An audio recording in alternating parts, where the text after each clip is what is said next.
Pastor Thomas മാമൻ അവരെ കരങ്ങളടിച്ച് നമുക്ക് സ്വാഗതം ചെയ്യാം. Price the Lord. ദൈവത്തിന് മഹത്വം. കർത്താവിനാൽ അനുഗ്രഹീതരായ സഹോദരി സഹോദരന്മാരെ, കുഞ്ഞുങ്ങളെ, മാതാപിതാക്കളെ, ഈ ശാന്തവും മനോഹരമായ ഗ്രാമത്തിൽ പല സ്ഥലങ്ങളിലായി ഞങ്ങളെ ശ്രദ്ധിക്കുന്ന സുഹൃത്തുക്കളെ, കർത്താവിന്റെ വയലിൽ അധ്വാനിക്കുന്ന ശ്രേഷ്ഠന്മാരായ അപ്പോസ്തലന്മാരായ കർത്തൃദാസന്മാരെ, മനോഹരമായ ഗാനം പാടുന്ന പ്രിയമുള്ള സാംസൺ കൊട്ടൂർ, ഈ ആത്മീയ സംഗമത്തിന്റെ ചുക്കാൻ പിടിക്കുന്ന അനുഗ്രഹീതനായ ദേവദാസൻ പാസ്റ്റർ സൈമൻ, നിങ്ങൾക്ക് എല്ലാവർക്കും കർത്താവായ യേശുക്രിസ്തുവിന്റെ നിസ്തുല്യ നാമത്തിൽ എന്റെ സ്നേഹവന്ദനം. വളരെ സന്തോഷത്തോടുകൂടെ നിങ്ങളുടെ മുൻപാകെ നിൽക്കുവാൻ ചെറിയവനെ എനിക്ക് ലഭിച്ചിരിക്കുന്ന അവസരത്തെ ഓർത്ത് ഞാൻ ദൈവത്തെ സ്തുതിക്കുന്നു. കർത്താവിന്റെ ദാസൻ പാസ്റ്റർ സൈമൻ എന്ന ദേവദാസനെ നേരിട്ട് ഇന്ന് കാണുന്നുവെങ്കിലും അദ്ദേഹത്തിന്റെ ആത്മീയ ഔന്നത്യത്തെക്കുറിച്ച് ധാരാളം ആളുകളിൽ നിന്നും അറിയുവാനിടയായി. അദ്ദേഹത്തിന്റെ ആത്മീയ ദർശനം കൂട്ടായി കൊടുത്ത മകളുടെ ഉത്സാഹം, അതോർത്ത് ഞാൻ ദൈവത്തെ സ്തുതിക്കുന്നു.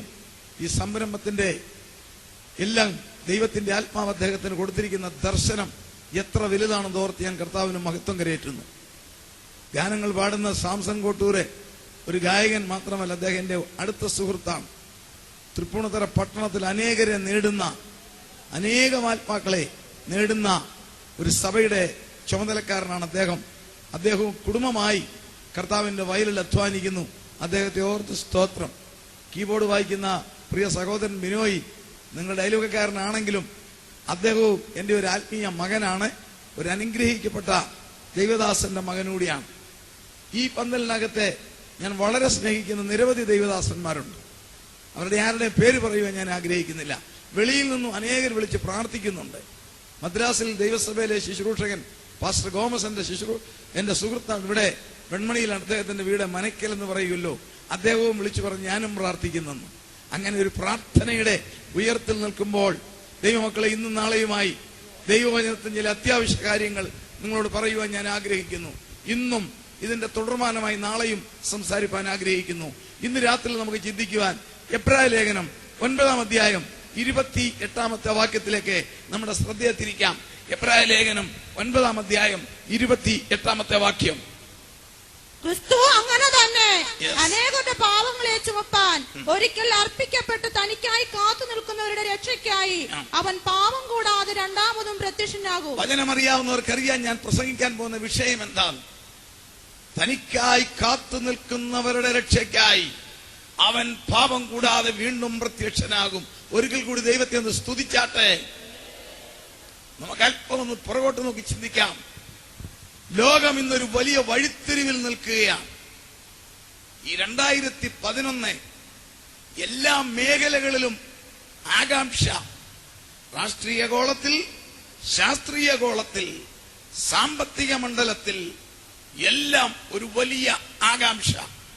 അപ്പോൾ മറുവശത്തെ ടെക്നോളജിക്കലി ഏറ്റവും ഉയർന്ന ഒരു ലോകം. ഇനി എങ്ങോട്ട് വികസിക്കണമെന്നറിയാതെ ശാസ്ത്രം നിരവധി കണ്ടുപിടുത്തങ്ങൾ സമ്മാനിച്ചു കഴിഞ്ഞു. ക്രൈസ്തവ സഭകൾക്ക് ചരിത്രമുണ്ട്.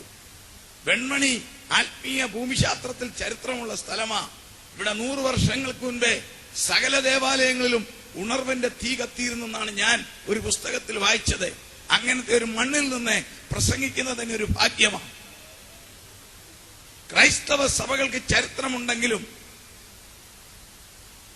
16-ാം നൂറ്റാണ്ടിനൊരു പ്രത്യേകതയുണ്ട്. എല്ലാ ക്രൈസ്തവ സഭകൾക്ക് ചരിത്രമുണ്ടെങ്കിലും ലോകത്തിലെ സകല ക്രൈസ്തവ സഭകളുടെയും ചരിത്രം രേഖപ്പെടുത്തിയിരിക്കുന്നത് വിശുദ്ധ ബൈബിളിലാണ്. വെളിപ്പാട് പുസ്തകം 2-3 അധ്യായം ലോകത്തിലെ ക്രൈസ്തവ സഭയുടെ ചരിത്രമാണ്. ദൈവദാസന്മാർ നിങ്ങളെ അത് പഠിപ്പിക്കുന്നതാണ്. സഭയുടെ ചരിത്രം നമ്മൾ ഒരു പ്രത്യേക കോണിൽ പഠിച്ചാൽ സഭയ്ക്ക് 3 കാലഘട്ടം: ആദ്യകാല സഭ, മധ്യകാല സഭ, നവീന സഭ അഥവാ അന്ത്യകാല സഭ. ഇങ്ങനെ 3ആയിട്ട് തിരിക്കാം. ആദ്യകാല സഭ ഏതാണ്ട് 400ഓളം വർഷം എഫെസോസ് സ്മിർന കാലഘട്ടം. മധ്യകാല സഭ ഏതാണ്ട് 1200ഓളം വർഷം പെർഗമോസ് തുയൈഥൈര കാലം. ആ കാലഘട്ടത്തിൽ എന്തോ ഒരു ഇരുളിനകത്തെ ആത്മീയ ഉറക്കത്തിൽ സഭ ആണ്ടുപോയി. എന്നാൽ ശ്രദ്ധിക്കണമേ, 16-ാം നൂറ്റാണ്ടിന് വലിയ പ്രത്യേകതയുണ്ട്. 16-ാം നൂറ്റാണ്ടിൽ സ്വർഗത്തിലെ ദൈവം സഭയ്ക്ക് ഒരു ഉണർവിന്റെ തീജ്വാല അയച്ചു. അതാണ് തർസീസ് കാലഘട്ടം. ആ തീജ്വാലയുടെ പൊരിയാണ് ഇന്നും ഈ വെൺമണി ക്രൂസേഡ്. തർസീസ് കാലഘട്ടത്തെ ഉറങ്ങിക്കിടന്ന ക്രൈസ്തവരെ പരിശുദ്ധാത്മാവ് തട്ടി ഉണർത്തി. അതിനുശേഷമോ പമ്പാ നദി കിഴക്കൻ മലയിൽ നിന്നും ഒഴുകി വന്നിട്ട് മധ്യ തിരുവിതാംകൂർ കഴിയുമ്പോൾ രണ്ടായിട്ട് പിരിയുന്നു. പിന്നീട് പമ്പാ നദി രണ്ടാ. ഇതുപോലെ 16-ാം നൂറ്റാണ്ടിൽ ക്രൈസ്തവ സഭയ്ക്ക് ഉണർവ് കിട്ടിക്കഴിഞ്ഞപ്പോൾ ഇന്ന് പാരലായി പമ്പാ നദി ഒഴുകുന്നത് പോലെ ക്രൈസ്തവ സഭ രണ്ടായിട്ട് ഒഴുകിക്കൊണ്ടിരിക്കുന്നു. അന്നത്തെ ഉടുപ്പം മലിനമാകാത്തവരുടെ കൂട്ടം ഇന്ന് ആത്മീയ ശക്തിയിലും വചനഭദ്രതയിലും ആരാധനയിലും ഒഴുകുന്നു. അതിന്റെ പേരാണ് ഫിലാദൽഫിയ സഭ. ഒരു ഡിനോമിനേഷൻ അല്ല, ഒരു പ്രത്യേക സഭയല്ല, അനുഭവമാണ് ഞാൻ പറയുന്നത്. ദൈവത്തിന്റെ വചനത്തിന്റെ ഭദ്രതയിൽ, ആരാധനയുടെ ശക്തിയിൽ, പ്രത്യാശയുടെ തികവിൽ ആരാധിച്ചൊരു കൂട്ടർ പോകുന്നു. അവരുടെ പേരാണ് ഫിലാദൽഫിയ സഭ. അത് ഒഴുകി ഒഴുകി ഉൽപ്രാവണത്തിൽ കയറും. അപ്പോൾ തന്നെ അന്ന് ജീവനുള്ളവനെന്ന് നിനക്ക് പേരെങ്കിലും നീ മരിച്ചവനെന്നൊരു കൂട്ടരെ പറഞ്ഞെങ്കിൽ അതും ഒഴുകിക്കൊണ്ടിരിക്കുന്നു. ആ സഭയുടെ പേരാണ് ലവോദിക്ക സഭ. ആത്മീയ ഉണർവില്ലാതെ എല്ലാം ഉണ്ടെന്ന ധാരയിൽ എല്ലാമുണ്ട്. ധനവാൻ സ്വർഗം പറയുന്നു, നീ ദരിദ്രൻ, നീ നഗ്നൻ, നീ കുരുടൻ എന്ന് പറയുന്നു. അങ്ങനെ ഒരു വിഭാഗം ഒഴുകുന്നു. അതൊഴുകി മഹോപദ്രവത്തിൽ ചെന്ന് വീഴും. അപ്പോൾ തന്നെ 16-ാം നൂറ്റാണ്ട് യാദൃച്ഛികമല്ല, ദൈവികം.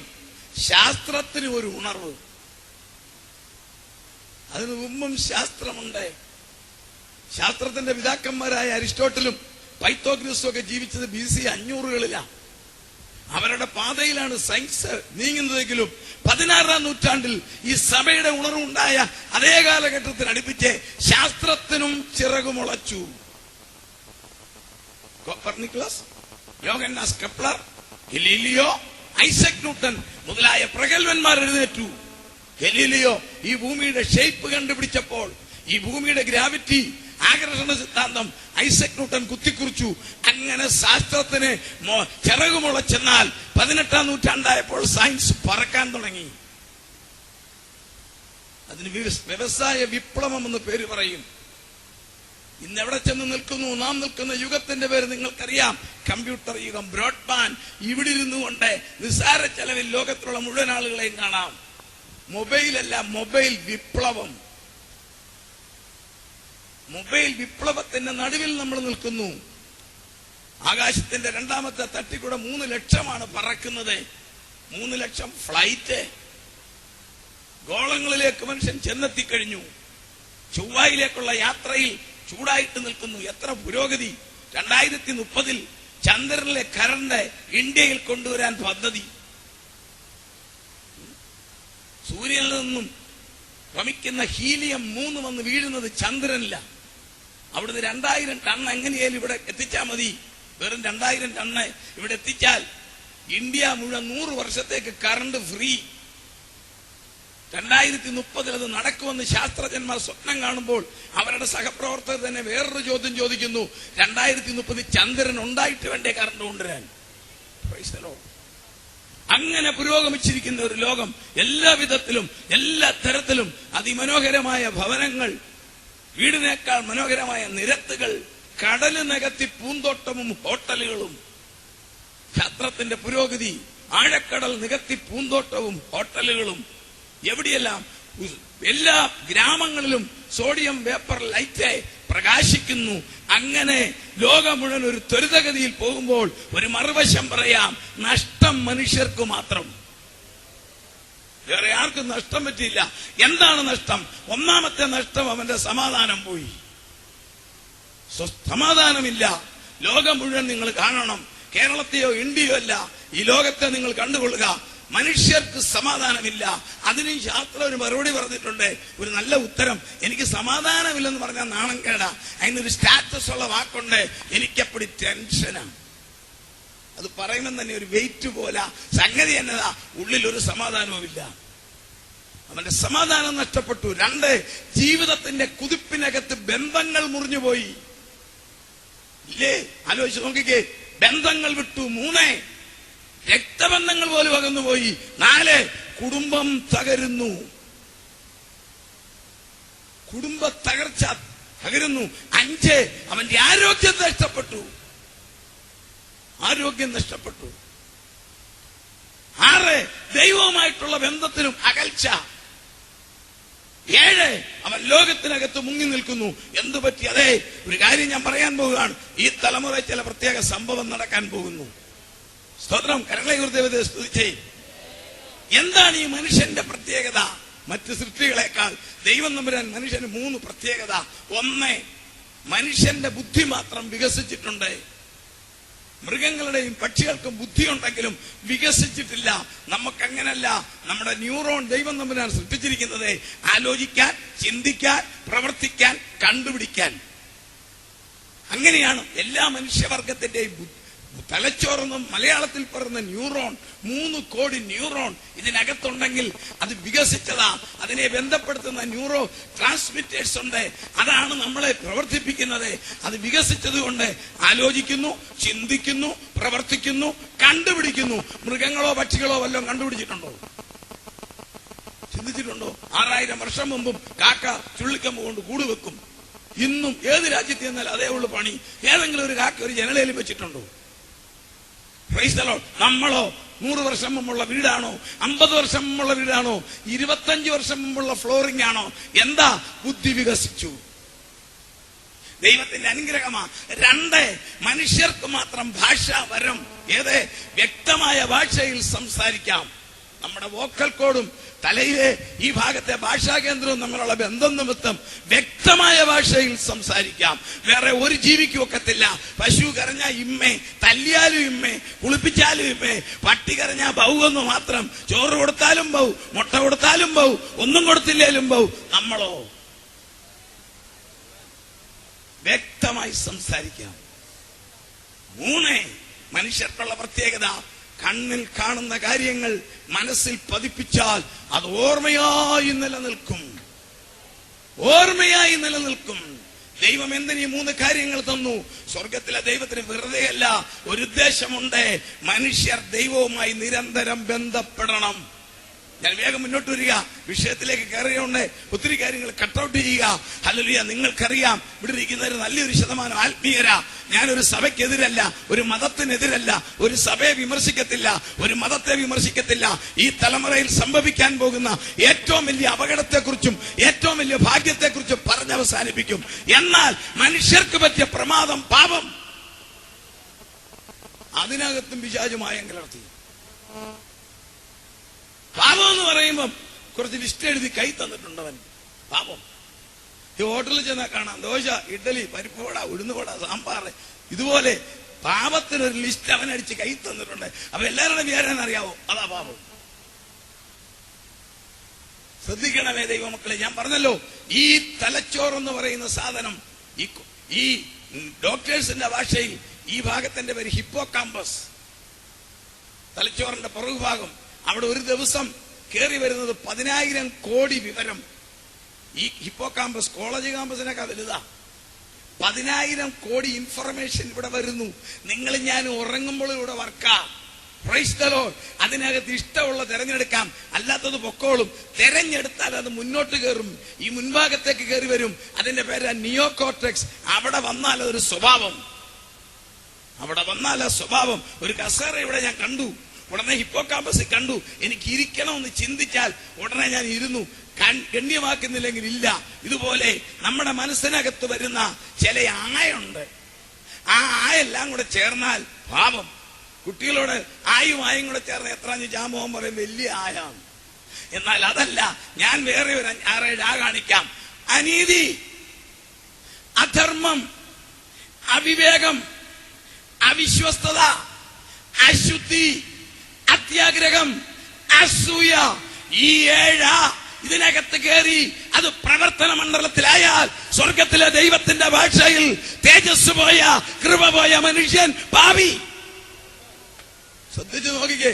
ഇത് മറയ്ക്കാനാ അവൻ കുറച്ച് പട്ടിക. വ്യഭിചാരം, പിടിച്ചുപറി, മോഷണം, കത്തിക്കുത്ത്, അവൻ പാപത്തിന്റെ ലിസ്റ്റ്. അല്ലാത്തതൊക്കെ നല്ലതാണെന്നാ? അല്ല. എന്റെ മനസ്സിനകത്ത് അധർമ്മം വന്നാൽ, അനീതി വന്നാൽ, അവിശ്വസ്തത വന്നാൽ, പ്രൈസ് ദി ലോർഡ്, അശുദ്ധി വന്നാൽ, അത്യാഗ്രഹം വന്നാൽ, അസൂയ വന്നാൽ പാപമായിട്ടത് മാറും. ഈ ലോകത്തിന്റെ പ്രശ്നം അതാ, പാപം തകരുന്നു. എന്നാൽ ദൈവത്തിന്റെ സ്നേഹം നോക്കിക്കേ, നമുക്കറിയാം താൻ തന്നെ ഇറങ്ങി വന്ന് നമ്മളെ ക്ലീൻ ചെയ്തു. അതുകൊണ്ടല്ലേ ഇവിടെ നീ കൈ പൊങ്ങുന്നത്. അല്ല, ഈ കൈ ഇങ്ങനെ പൊങ്ങുവോ? അല്ലെങ്കിൽ ഇവിടെ വന്ന് ഇപ്പൊ ഇരിക്കുവോ? ടിവിയുടെ മുമ്പിൽ കയറി ഇരിക്കുകയല്ലേ? Praise the lord. ധോബിയായ ദൈവം മനുഷ്യനെ അവതരിച്ചതിന്റെ ചരിത്രങ്ങൾ ഞാൻ പറയണ്ടല്ലോ. എങ്കിലും ഒന്ന് പറയേ, പാപം എന്ന് പറയുന്ന ഫോറിനാ, വെളിയിൽ നിന്ന് വന്ന സാധനമാ, ഇവിടെ നിന്നുള്ളതല്ല. ഭൂമിക്ക് പുറത്തു നിന്ന് വന്നതാ. തോട്ടത്തിന്റെ കാക്കാൻ പറഞ്ഞു, അവിടെ കയറി കുഴച്ചിലുണ്ടാക്കി പാപം മനസ്സിൽ വന്ന് വെളിയിൽ നിന്നാ. അതുകൊണ്ട് പരിഹാരം ഭൂമിക്ക് പുറത്തു നിന്ന് വരണം. പാപം ഭൂമിക്ക് പുറത്തു നിന്ന് വന്നതിനാൽ അതിന്റെ മെക്കാനിക്കും വെളിയിൽ നിന്ന് വരണം. അതിനാണ് യഹോവയായ ദൈവം മനുഷ്യനായി അവതരിച്ചത്. ദൈവത്തിന് തന്നെ സൃഷ്ടിയെ ഉദ്ധരിക്കണം. ദൈവം നമ്പരാൻ വന്നത് ക്രിസ്ത്യാനിയെ നിർമ്മിക്കാനല്ല, പെന്തിക്കോസുകാരനെ നിർമ്മിക്കാനല്ല. പാപത്തിൽ തകർന്ന മനുഷ്യൻ, ദൈവത്തിന്റെ ഉദ്ദേശം മനുഷ്യനെ തിരിച്ചു കൊണ്ടുചെല്ലാനാ. 7 ഉദ്ദേശത്തിൽ ദൈവം മനുഷ്യനെ സൃഷ്ടിച്ചു. ദൈവം വെറുതെയല്ല സൃഷ്ടിച്ചത്. 7 ഉദ്ദേശം. ഒന്നാമത്തെ, രണ്ടാമത്തെ ഉദ്ദേശം, 1 സന്താന ബുദ്ധിയുള്ളവരായി പെറ്റുപെരുകണം. ഉൽപ്പത്തി 1:28 ആദ്യത്തെ അനുഗ്രഹമാ. അതിന് ദൈവം ഒരു സിസ്റ്റം വെച്ചു. ആ സിസ്റ്റമൊക്കെ ഇപ്പൊ മാറുന്നു. പ്രായപൂർത്തിയായ ഒരു പുരുഷൻ, പ്രായപൂർത്തിയായ ഒരു സ്ത്രീയെ വിവാഹം കഴിച്ച് അതിൽ കുഞ്ഞുങ്ങൾ. നിങ്ങൾ നോക്കിക്കേ, വേറെ വല്ല ജീവിക്കും കല്യാണമുണ്ടോ? ഇല്ല. മനുഷ്യർക്ക് മാത്രം വിവാഹം. എല്ലാ മതങ്ങൾക്കൊരു ഉത്സവമല്ലേ? പ്രായപൂർത്തിയായ ഒരു പുരുഷൻ, പ്രായപൂർത്തിയായ ഒരു സ്ത്രീയെ വിവാഹം കഴിച്ച് അതിൽ കുഞ്ഞുങ്ങളെ. കാരണമുണ്ട്, നമുക്ക് പുറകെ ചിന്തിക്കാം. ഒന്നാമത്തെ അനുഗ്രഹം അതാ, വിവാഹം. ക്രൈസ്തവ ലോകത്തിന് വിവാഹമല്ല, വിശുദ്ധ വിവാഹം. വിവാഹത്തിൽ തലമുറയുണ്ടാകണം, അല്ലാതെ മൃഗങ്ങളുടെ കൂട്ടും പക്ഷികളുടെ കൂട്ടും അല്ല. ദൈവം വെച്ചതാ. 2 ഭൂമിയിൽ വാഴാൻ. ഇവിടെ ജീവിക്കാനല്ല, വാഴാനാ. വേറെ ആരെങ്കിലും വാഴുന്നുണ്ടോ? ഏതെങ്കിലും ജീവി വാഴുന്നുണ്ടോ? മനുഷ്യനല്ലാതെ. മനുഷ്യൻ ചന്ദ്രനിൽ കയറുന്ന എന്താ? മനുഷ്യന്റെ ടെക്നോളജിയല്ല, ദൈവത്തിന്റെ അനുഗ്രഹമാണ്. നീ വാഴാൻ. എവറസ്റ്റിൽ കയറിയതിന്റെ കാരണം കാലിന്റെ മസിലല്ല, ദൈവത്തിന്റെ അനുഗ്രഹമാ. എല്ലാം വാഴുകല്ലേ. മനുഷ്യ ശരീരത്തിന്റെ അവയവങ്ങളുടെ അകം മുഴുവൻ കണ്ടുപിടിച്ചില്ലേ? വാഴുകല്ലേ. എന്തെല്ലാം പറിച്ചു നടാം. കാറിന്റെ ടയർ മാറ്റുന്നത് പോലെ ഹാർട്ട് വരെ മാറ്റുന്ന കാലമായി മാറിയില്ലേ? എന്തുകൊണ്ട്? ദൈവത്തിന്റെ അനുഗ്രഹമാ. Praise the lord. ബ്ലഡിന്റെ ഓരോ സെല്ലും എന്താണെന്ന് കണ്ടുപിടിക്കുന്ന കണ്ടുപിടുത്തങ്ങൾ എങ്ങനെ? TMS, ട്രാൻസ്കാനിയൻ മാഗ്നെറ്റിക്കൽ സ്റ്റിമുലേഷൻ, ഇതൊക്കെ എങ്ങനെ കണ്ടുപിടിച്ചു? Price the Lord. Spec scanning, ശബ്ദം വരുന്നത് എങ്ങനെയാണ്? Single proton emission, computer tomography, ഇതെല്ലാം കണ്ടുപിടിക്കാൻ കാരണം അവന്റെ മിടുക്കല്ല, ദൈവത്തിന്റെ അനുഗ്രഹമാണ്. അവനെ വാഴുന്നുള്ളൂ. ഇതിലെ പോകുന്ന കൊമ്പനാനെ കണ്ടിട്ടില്ലേ? 6000 കിലോ തൂക്കം, 11 അടി പൊക്കം. കൊണ്ടു നടക്കുന്ന പുള്ളിക്ക് ആകെപ്പാടെ 3 അടി പൊക്കം, 40 കിലോ തൂക്കം. തിരിയടെന്ന് പറഞ്ഞാൽ തിരിയും. വാഴാൻ. മൂന്നാമത് ദൈവം തമ്പുരാൻ മനുഷ്യനെ സൃഷ്ടിച്ചതിന്റെ ഉദ്ദേശം ശ്രദ്ധിച്ച് കേൾക്കണമേ, ദൈവത്തിന് ഇടപെടാനാണ്. ദൈവത്തിന് ഇടപെടാൻ. ഭൂമി എന്ന് പറയുമ്പോൾ ദൈവത്തിന്റെ തിരുമനസ്സിൽ വരുന്നത് ഇവിടുത്തെ അമ്പരചുംബികളായ കെട്ടിടങ്ങളോ പൂന്തോട്ടങ്ങളോ പാറയോ കല്ലോ സമുദ്രവുമല്ല. തന്റെ രൂപത്തിൽ, സാദൃശ്യത്തിൽ, ശ്വാസത്തിൽ സൃഷ്ടിച്ച മനുഷ്യൻ. വാക്ക് നിങ്ങൾ വിശാലമായി ചിന്തിക്കണം. ഒരു സഭയെന്നല്ല, മനുഷ്യൻ. ഭൂമി എന്ന് പറയുമ്പോൾ ദൈവത്തിന്റെ തിരുമനസ്സിൽ അതേ വരത്തുള്ളൂ. കാരണം ദൈവത്തിന്റെ ഉള്ളിൽ അറ്റാച്ച്ഡ് ആയിരിക്കുന്ന മനുഷ്യനാ. ഞാൻ ചോദിക്കട്ടെ, നിങ്ങളുടെ ഏറ്റവും അടുത്ത ബന്ധുക്കൾ ആരെങ്കിലും ദുബൈയിലുണ്ട്? ഭാര്യയോ ഭർത്താവോ അപ്പനോ അമ്മയോ മക്കളോ ഉണ്ടെന്ന് സങ്കല്പിച്ച ഉള്ളവരോട് ഉണ്ടല്ലോ. നിങ്ങൾ ഇവിടെ അടുത്ത് എവിടെയോ ഒരു പട്ടണത്തിൽ പോയി, മാവേലിക്കരയിലോ ചെങ്ങന്നൂരോ ഷോപ്പിങ്ങിന് പോയതാ, അല്ലെ ഹോട്ടലിൽ പോയതാ. ഒരു ഫാമിലിയെ പരിചയപ്പെട്ടു. ചോദിച്ചപ്പോൾ പറഞ്ഞു, നിങ്ങൾ എവിടുന്ന് വരിക? ഞങ്ങൾ ദുബൈയിൽ നിന്നാ. ഉടനെ നിങ്ങളുടെ മനസ്സിൽ വരുന്നത് എന്താ? അയ്യോ, എന്റെ പപ്പ, എന്റെ ഭർത്താവ്, എന്റെ ഭാര്യ അവിടെ ഉണ്ടെന്ന്. അല്ല, ഷെയ്ക്കിന് സുഖമാണോ എന്നാണോ നമ്മുടെ മനസ്സിൽ? അത് വരുമോ? ഷെയ്ക്ക് അവിടെ ഉണ്ടോ? നമ്മുടെ മനസ്സിൽ ഉടനെ വരുന്നത് എന്തുവാ? എന്റെ മമ്മി, എന്റെ പപ്പ, എന്റെ മകളെ, എന്റെ മകനെ എന്നല്ലേ വരുന്നത്. എന്താ നമ്മുടെ മനസ്സിൽ അറ്റാച്ച്ഡ്? ഇതുപോലെ ഭൂമി എന്ന് പറയുമ്പോൾ സ്വർഗത്തിലെ ദൈവത്തിന്റെ തിരുമനസ്സിൽ വരുന്നത് തന്റെ രൂപത്തിൽ, സാദൃശ്യത്തിൽ, ശ്വാസത്തിൽ സൃഷ്ടിച്ച മനുഷ്യൻ. ദൈവത്തിന് ഇടപെടണം. മനുഷ്യനോട് ദൈവത്തിന് ഇടപെടണം. എല്ലാ മനുഷ്യനോടും. ലോകത്തിൽ മനുഷ്യനായി ജീവിച്ചവരോടെല്ലാം ദൈവം ഒരിക്കലെങ്കിലും ഇടപെട്ടിരിക്കും. അതിന് മനുഷ്യന്റെ മനസ്സിൽ സ്വർഗം നമ്മുടെ ഭാഷയിൽ ഒരു സിപ്പ് കാർഡ് ഇട്ടിട്ടുണ്ട്. അതാണ് മനസാക്ഷി. മനുഷ്യന്റെ മനസാക്ഷിയിൽ ദൈവം ഒരിക്കലെങ്കിലും മുട്ടിയിരിക്കും. ഐശ്വര്യത്തിലോ രോഗത്തിലോ അനർത്ഥത്തിലോ അപകടത്തിലോ ദാരിദ്ര്യത്തിലോ എവിടെയോ വെച്ചെങ്കിലും ദൈവം ഒന്ന് തൊട്ടിരിക്കും. അങ്ങനെ തൊട്ടത് കൊണ്ടല്ലേ ഞാൻ ഇവിടെ നിൽക്കുന്നത്, നിങ്ങൾ ഇവിടെ ഇരിക്കുന്നത്. ഇന്ന് രാത്രി തകർന്നവരാരെങ്കിലും ഉണ്ടെങ്കിൽ, ഹല്ലേലൂയ, ദുഃഖിതരുണ്ടെങ്കിൽ, നിരാശരുണ്ടെങ്കിൽ ഓർത്തുകൊള്ളുക, ദൈവം ഇടപെടും. നാലാമത്തെ ദൈവത്തിന്റെ ഉദ്ദേശം എന്ത് സന്തോഷമാണെന്ന് പറയാൻ, മനുഷ്യൻ ദൈവത്തോട് സംസാരിക്കണം. നമ്മുടെ വീട്ടിലൊരു കുഞ്ഞ് ജനിക്കട്ടെ, അതിനെ നമ്മളിങ്ങനെ വളർത്തുന്നു. 1 വയസ്സാകുമ്പോൾ ഒരു ആരോഗ്യമുള്ള കുഞ്ഞ് ഒരു വാക്കേലും പറഞ്ഞിരിക്കും. നമ്മൾ ശ്രദ്ധിക്കാഞ്ഞിട്ടാ. നമ്മുടെ ധാരണ 3 വയസ്സൊന്നല്ല, 1 വയസ്സാകുമ്പോൾ ഒന്നേലും പറയും.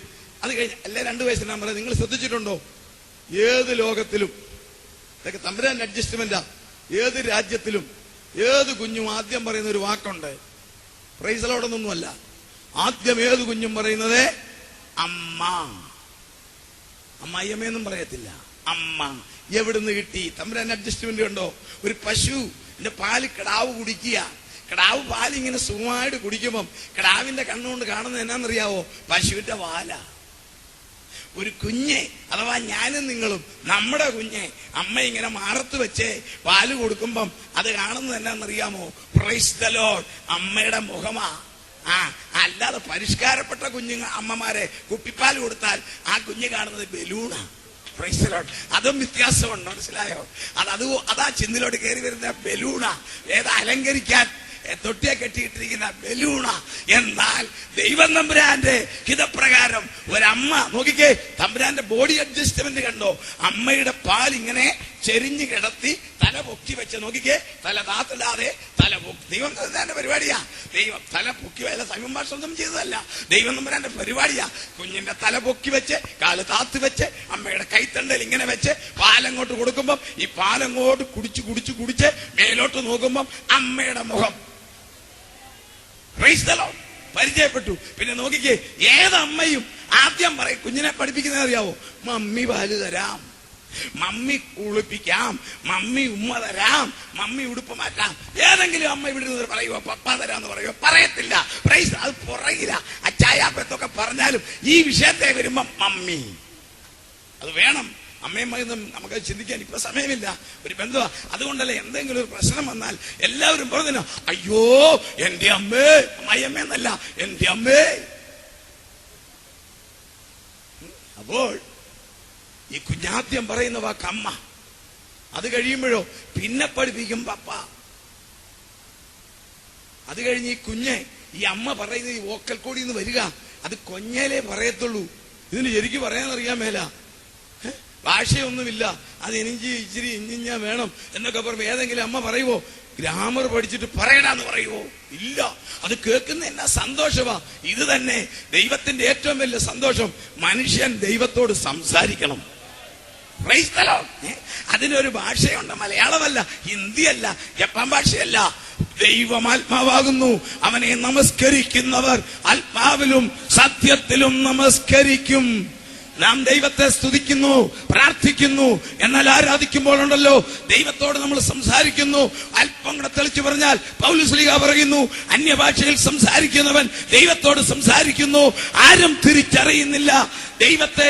അപ്പോൾ ഒരു കുഞ്ഞു സംസാരിക്കുന്നില്ലെങ്കിൽ പിതാവിനും മാതാവിനും എത്ര ദുഃഖമാ. എങ്കിൽ സുഹൃത്തുക്കളെ, ഒരു വ്യക്തി ദൈവത്തെ ആരാധിക്കുന്നില്ലെങ്കിൽ ദൈവദൃഷ്ടിയിൽ ആ വ്യക്തി പൊട്ടിയ ദൈവത്തിന് സങ്കടമാ. ദൈവത്തോട് നമ്മൾ സംസാരിക്കണം. ഒന്നാമത്തെ ഉദ്ദേശം ഭൂമിയിൽ വാഴാൻ, വിവാഹിതരായി കുഞ്ഞുങ്ങളായി കുടുംബമാകാൻ. 2 ഭൂമിയിൽ വാഴാൻ. 3 ദൈവത്തിന് ഇടപെടാൻ. 4 ദൈവത്തോട് സംസാരിക്കാൻ. 5-ാമത്തെ 6-ാമത്തെ മനുഷ്യനെ സൃഷ്ടിച്ചതിന്റെ ദൈവത്തിന്റെ ഉദ്ദേശം ജാതിയല്ല, സഭയല്ല, മതമല്ല. The purpose of the creation of the human being. മനുഷ്യനെ സൃഷ്ടിച്ചതിന്റെ ദൈവത്തിന്റെ ഉദ്ദേശം ദൈവത്തിന്റെ സ്വഭാവം, മഹത്വം മനുഷ്യർ പ്രസിദ്ധപ്പെടുത്തണം. ആകാശം ദൈവത്തെ സ്തുതിക്കും, കല്ലുകളും മണ്ണുകളും ദൈവത്തെ സ്തുതിക്കും, പ്രകാശമുള്ള നക്ഷത്രങ്ങൾ സ്തുതിക്കും. എന്നാൽ മനുഷ്യർക്ക് മാത്രമേ ദൈവത്തിന്റെ സ്വഭാവം, മഹത്വം പ്രസിദ്ധപ്പെടുത്താൻ സാധിക്കത്തുള്ളൂ. ദൈവത്തിന് 2 അപ്രമേയമായ അതുല്യമായ സ്വഭാവം, മഹത്വമുണ്ട്. അത് തന്റെ രൂപത്തിലും സാദൃശ്യത്തിലും സൃഷ്ടിച്ച മനുഷ്യർ പ്രസിദ്ധപ്പെടുത്തണം. നമ്മുടെ കുഞ്ഞുങ്ങൾ നമ്മളെ പോലെ ഇരിക്കുന്നത് പോലെ ദൈവത്തിന്റെ രൂപത്തിലും സാദൃശ്യത്തിലും സൃഷ്ടിച്ച മനുഷ്യർ ദൈവത്തിന്റെ രണ്ട് സ്വഭാവ മഹത്വം, നോബിൾ ആട്രിബ്യൂട്ട് ഓഫ് ഗോഡ് പ്രസിദ്ധപ്പെടുത്തണം. അതെല്ലാം തകർന്ന കാലമാ. ഒന്ന്, ദൈവം വിശുദ്ധനാ, മനുഷ്യർ വിശുദ്ധിയിൽ ജീവിച്ച് ദൈവത്തെ മഹത്വപ്പെടുത്തണം. അതുകൊണ്ടാണ് തിരുവചനം പറയുന്നത്, ഞാൻ വിശുദ്ധനാകയാൽ നിങ്ങളും വിശുദ്ധരായിരിപ്പീൻ. ശ്രദ്ധിച്ചോ, ദൈവം മനുഷ്യനെ വെച്ചിരിക്കുന്ന മൃഗങ്ങൾക്ക് ആ സിസ്റ്റമില്ല, പക്ഷികൾക്ക് ആ സിസ്റ്റമില്ല. മനുഷ്യർക്കുള്ള അതിനാ ബുദ്ധി വികസിപ്പിച്ചത്, വിശുദ്ധിയിൽ ജീവിക്കണം. ഇന്ന് ലോകത്തിൽ ഇത് തകർന്നില്ലേ? മനുഷ്യന്റെ വിശുദ്ധി തീർന്നില്ലേ? ഇതുപോലെ വിശുദ്ധി നഷ്ടപ്പെട്ട ഒരു തലമുറ വന്നിട്ടില്ല. ആറാമത്തത്, ദൈവത്തിന്റെ അടുത്ത സ്വഭാവ മഹത്വം, ഏറ്റവും ശ്രേഷ്ഠം. ഈ അപ്രമേയ ശക്തിയായ ദൈവം, സർവശക്തനായ ദൈവം, തന്റെ അടുത്ത മഹത്വം ദൈവം സ്നേഹമാ. പിതാവ് എന്നെ സ്നേഹിച്ചതുപോലെ ഞാൻ നിങ്ങളെ സ്നേഹിക്കുന്നു.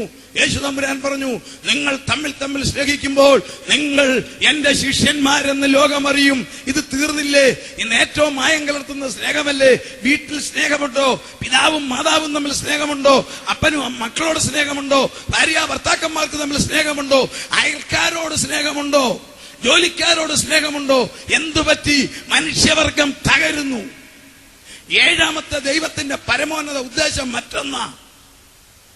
90 സങ്കീർത്തനം പറയുന്നു, മനുഷ്യപുത്രന്മാരെ തിരികെ വരുവീ. തിരിച്ചങ്ങിയല്ലാനാ, ഇവിടെ കേടാനില്ല.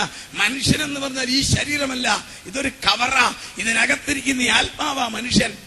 Price the Lord. ഈ ശരീരം നിശ്ചിത ആയുസ് കഴിയുമ്പോൾ ഈ കവർ മണ്ണിലിട്ടിട്ട് ഇതിനകത്തെ ആത്മാവ് തിരിച്ചങ്ങി ചെല്ലണം. കോട്ടയത്ത് നിന്നാ ഞാൻ വന്നത്. ഇനി 9 മണി കഴിയുമ്പം എന്നോട് ചോദിച്ചാൽ ഞാൻ പറഞ്ഞു ഞാൻ തിരിച്ചു പോകുക. ഇതുപോലെ മനുഷ്യനെ കുറിച്ച് ദൈവത്തിന്റെ പ്ലാൻ, അവന്റെ ആയുസ് പൂർത്തീകരിച്ചാൽ ഈ കവർ ഇവിടെ ഇട്ടേച്ച് ഇതിനകത്തെ ആത്മാവ് ദൈവസന്നിധിയിൽ ചെന്നെത്തണം. അതാണ് ഈ പാപം കൊണ്ട് തകർന്നത്. അത് റീബിൽഡ് ചെയ്യുവാൻ, യഥാർത്ഥപ്പെടുത്തുവാൻ ദൈവം മനുഷ്യനായി വന്നു. Price the Lord. അതാണ് യേശുക്രിസ്തു. മതത്തിന്റെ ദൈവമല്ല, സഭയുടെ ദൈവമല്ല. ആകമാന മാനവജാതിയുടെ പാപങ്ങളുടെ ഏകപരിഹാരം അവന്റെ പുത്രനായ ക്രിസ്തുവിന്റെ രക്തം. കാരണം പാപം കിടക്കുന്നത് രക്തത്തിലാണ്. ഏത് കൊടുമ്പാവിയാന്ന് വിചാരിച്ചു അവന് ഭയങ്കര തലവേദനയാ, ഒരു പാവവും ചെയ്യത്തില്ല. എന്നാ രക്ഷിക്കപ്പെട്ടിട്ടല്ല, അവന്റെ രക്തത്തിന്റെ എനർജി വേണം തലവേദന മാറ്റാൻ പോയിരിക്കുക. രക്തത്തിലാ പാപം. ബ്ലഡിനകത്താ ജീവൻ കിടക്കുന്നത്. അതിനകത്താണ് ഈ പാപ സ്വഭാവം കയറി വരുന്നത്. മുമ്പേ പറഞ്ഞ 7 കയറുന്നത് പാപം കയറുന്ന രക്തത്തിലാ. അസൂയ, അശുദ്ധി, അവിവേകം, ഇതെല്ലാം കയറി വരുന്ന രക്തത്തിലാ. അത് ക്ലീൻ ചെയ്യാൻ ഈ ലോകത്തിലെ ആർക്കും സാധിക്കത്തില്ല. എല്ലാവരും പാപം ചെയ്ത് ദൈവദേശത്തില്ലാത്തവരായി. എല്ലാ നല്ല മാർഗങ്ങളും കർമ്മപരിപാടികളും നല്ലതാണെങ്കിലും അതുകൊണ്ടൊന്നും പാപം മാറത്തില്ല. പാപം മാറണമെങ്കിലുണ്ടല്ലോ പാപമില്ലാത്ത യേശുവിന്റെ രക്തം.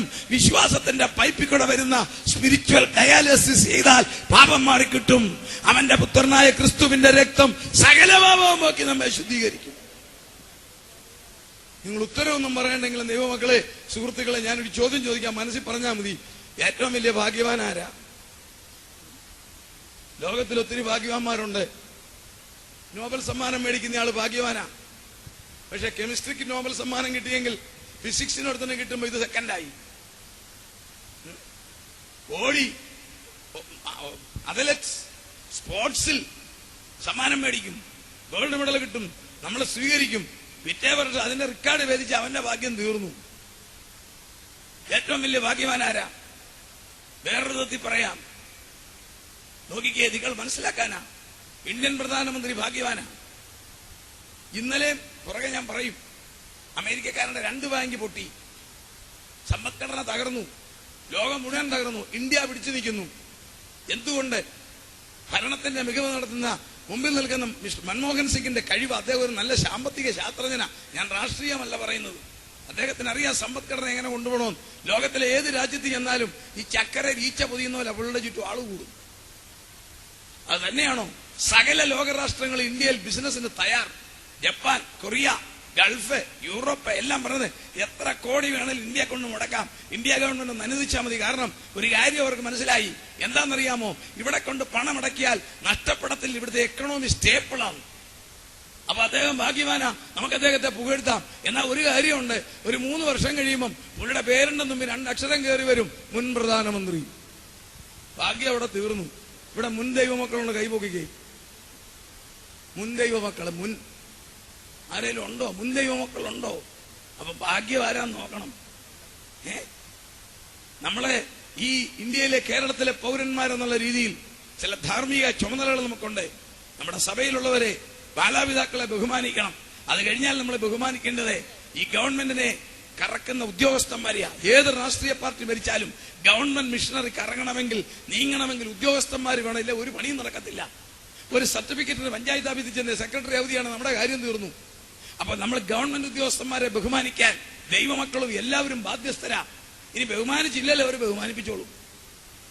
കാക്കി കണ്ടാ മതി, കാക്കി ധരിച്ചവർ കയറുന്ന ജീപ്പ് കണ്ടാ കലിങ്ങിയത് മുങ്ങും. അവർക്കറിയാം ബഹുമാനിപ്പാൻ, അല്ലേ? പേര് കേൾക്കുമ്പോഴേ അറിയാം. DYSP, കളക്ടറെ, ഫസ്റ്റ് ക്ലാസ് മജിസ്ട്രേറ്റ്, ഇതൊക്കെ കേൾക്കുമ്പോഴേ ഒരു ബഹുമാനം. അത് നല്ലതാ. പക്ഷെ ഒരു കാര്യമാ, 55 വയസ്സ് കഴിയുമ്പം അവരുടെ പേരിന്റെ മുമ്പിൽ ഒരു 3 അക്ഷരം കയറി വരും, റിട്ടയർഡ് SP, റിട്ടയർഡ് മജിസ്ട്രേറ്റ്. ഇവിടെ റിട്ടയർഡ് ദൈവമക്കളുണ്ട് എന്ന് കൈപൊക്കി. പ്രായമുള്ള അച്ചായന്മാരെയൊക്കെ ഞാൻ കാണുന്നുണ്ട്. 7 സ്ഥാനപ്പേര്. അതുകൂടെ പറഞ്ഞിട്ട് വിഷയത്തിലേക്ക് കയറാൻ പോവുക.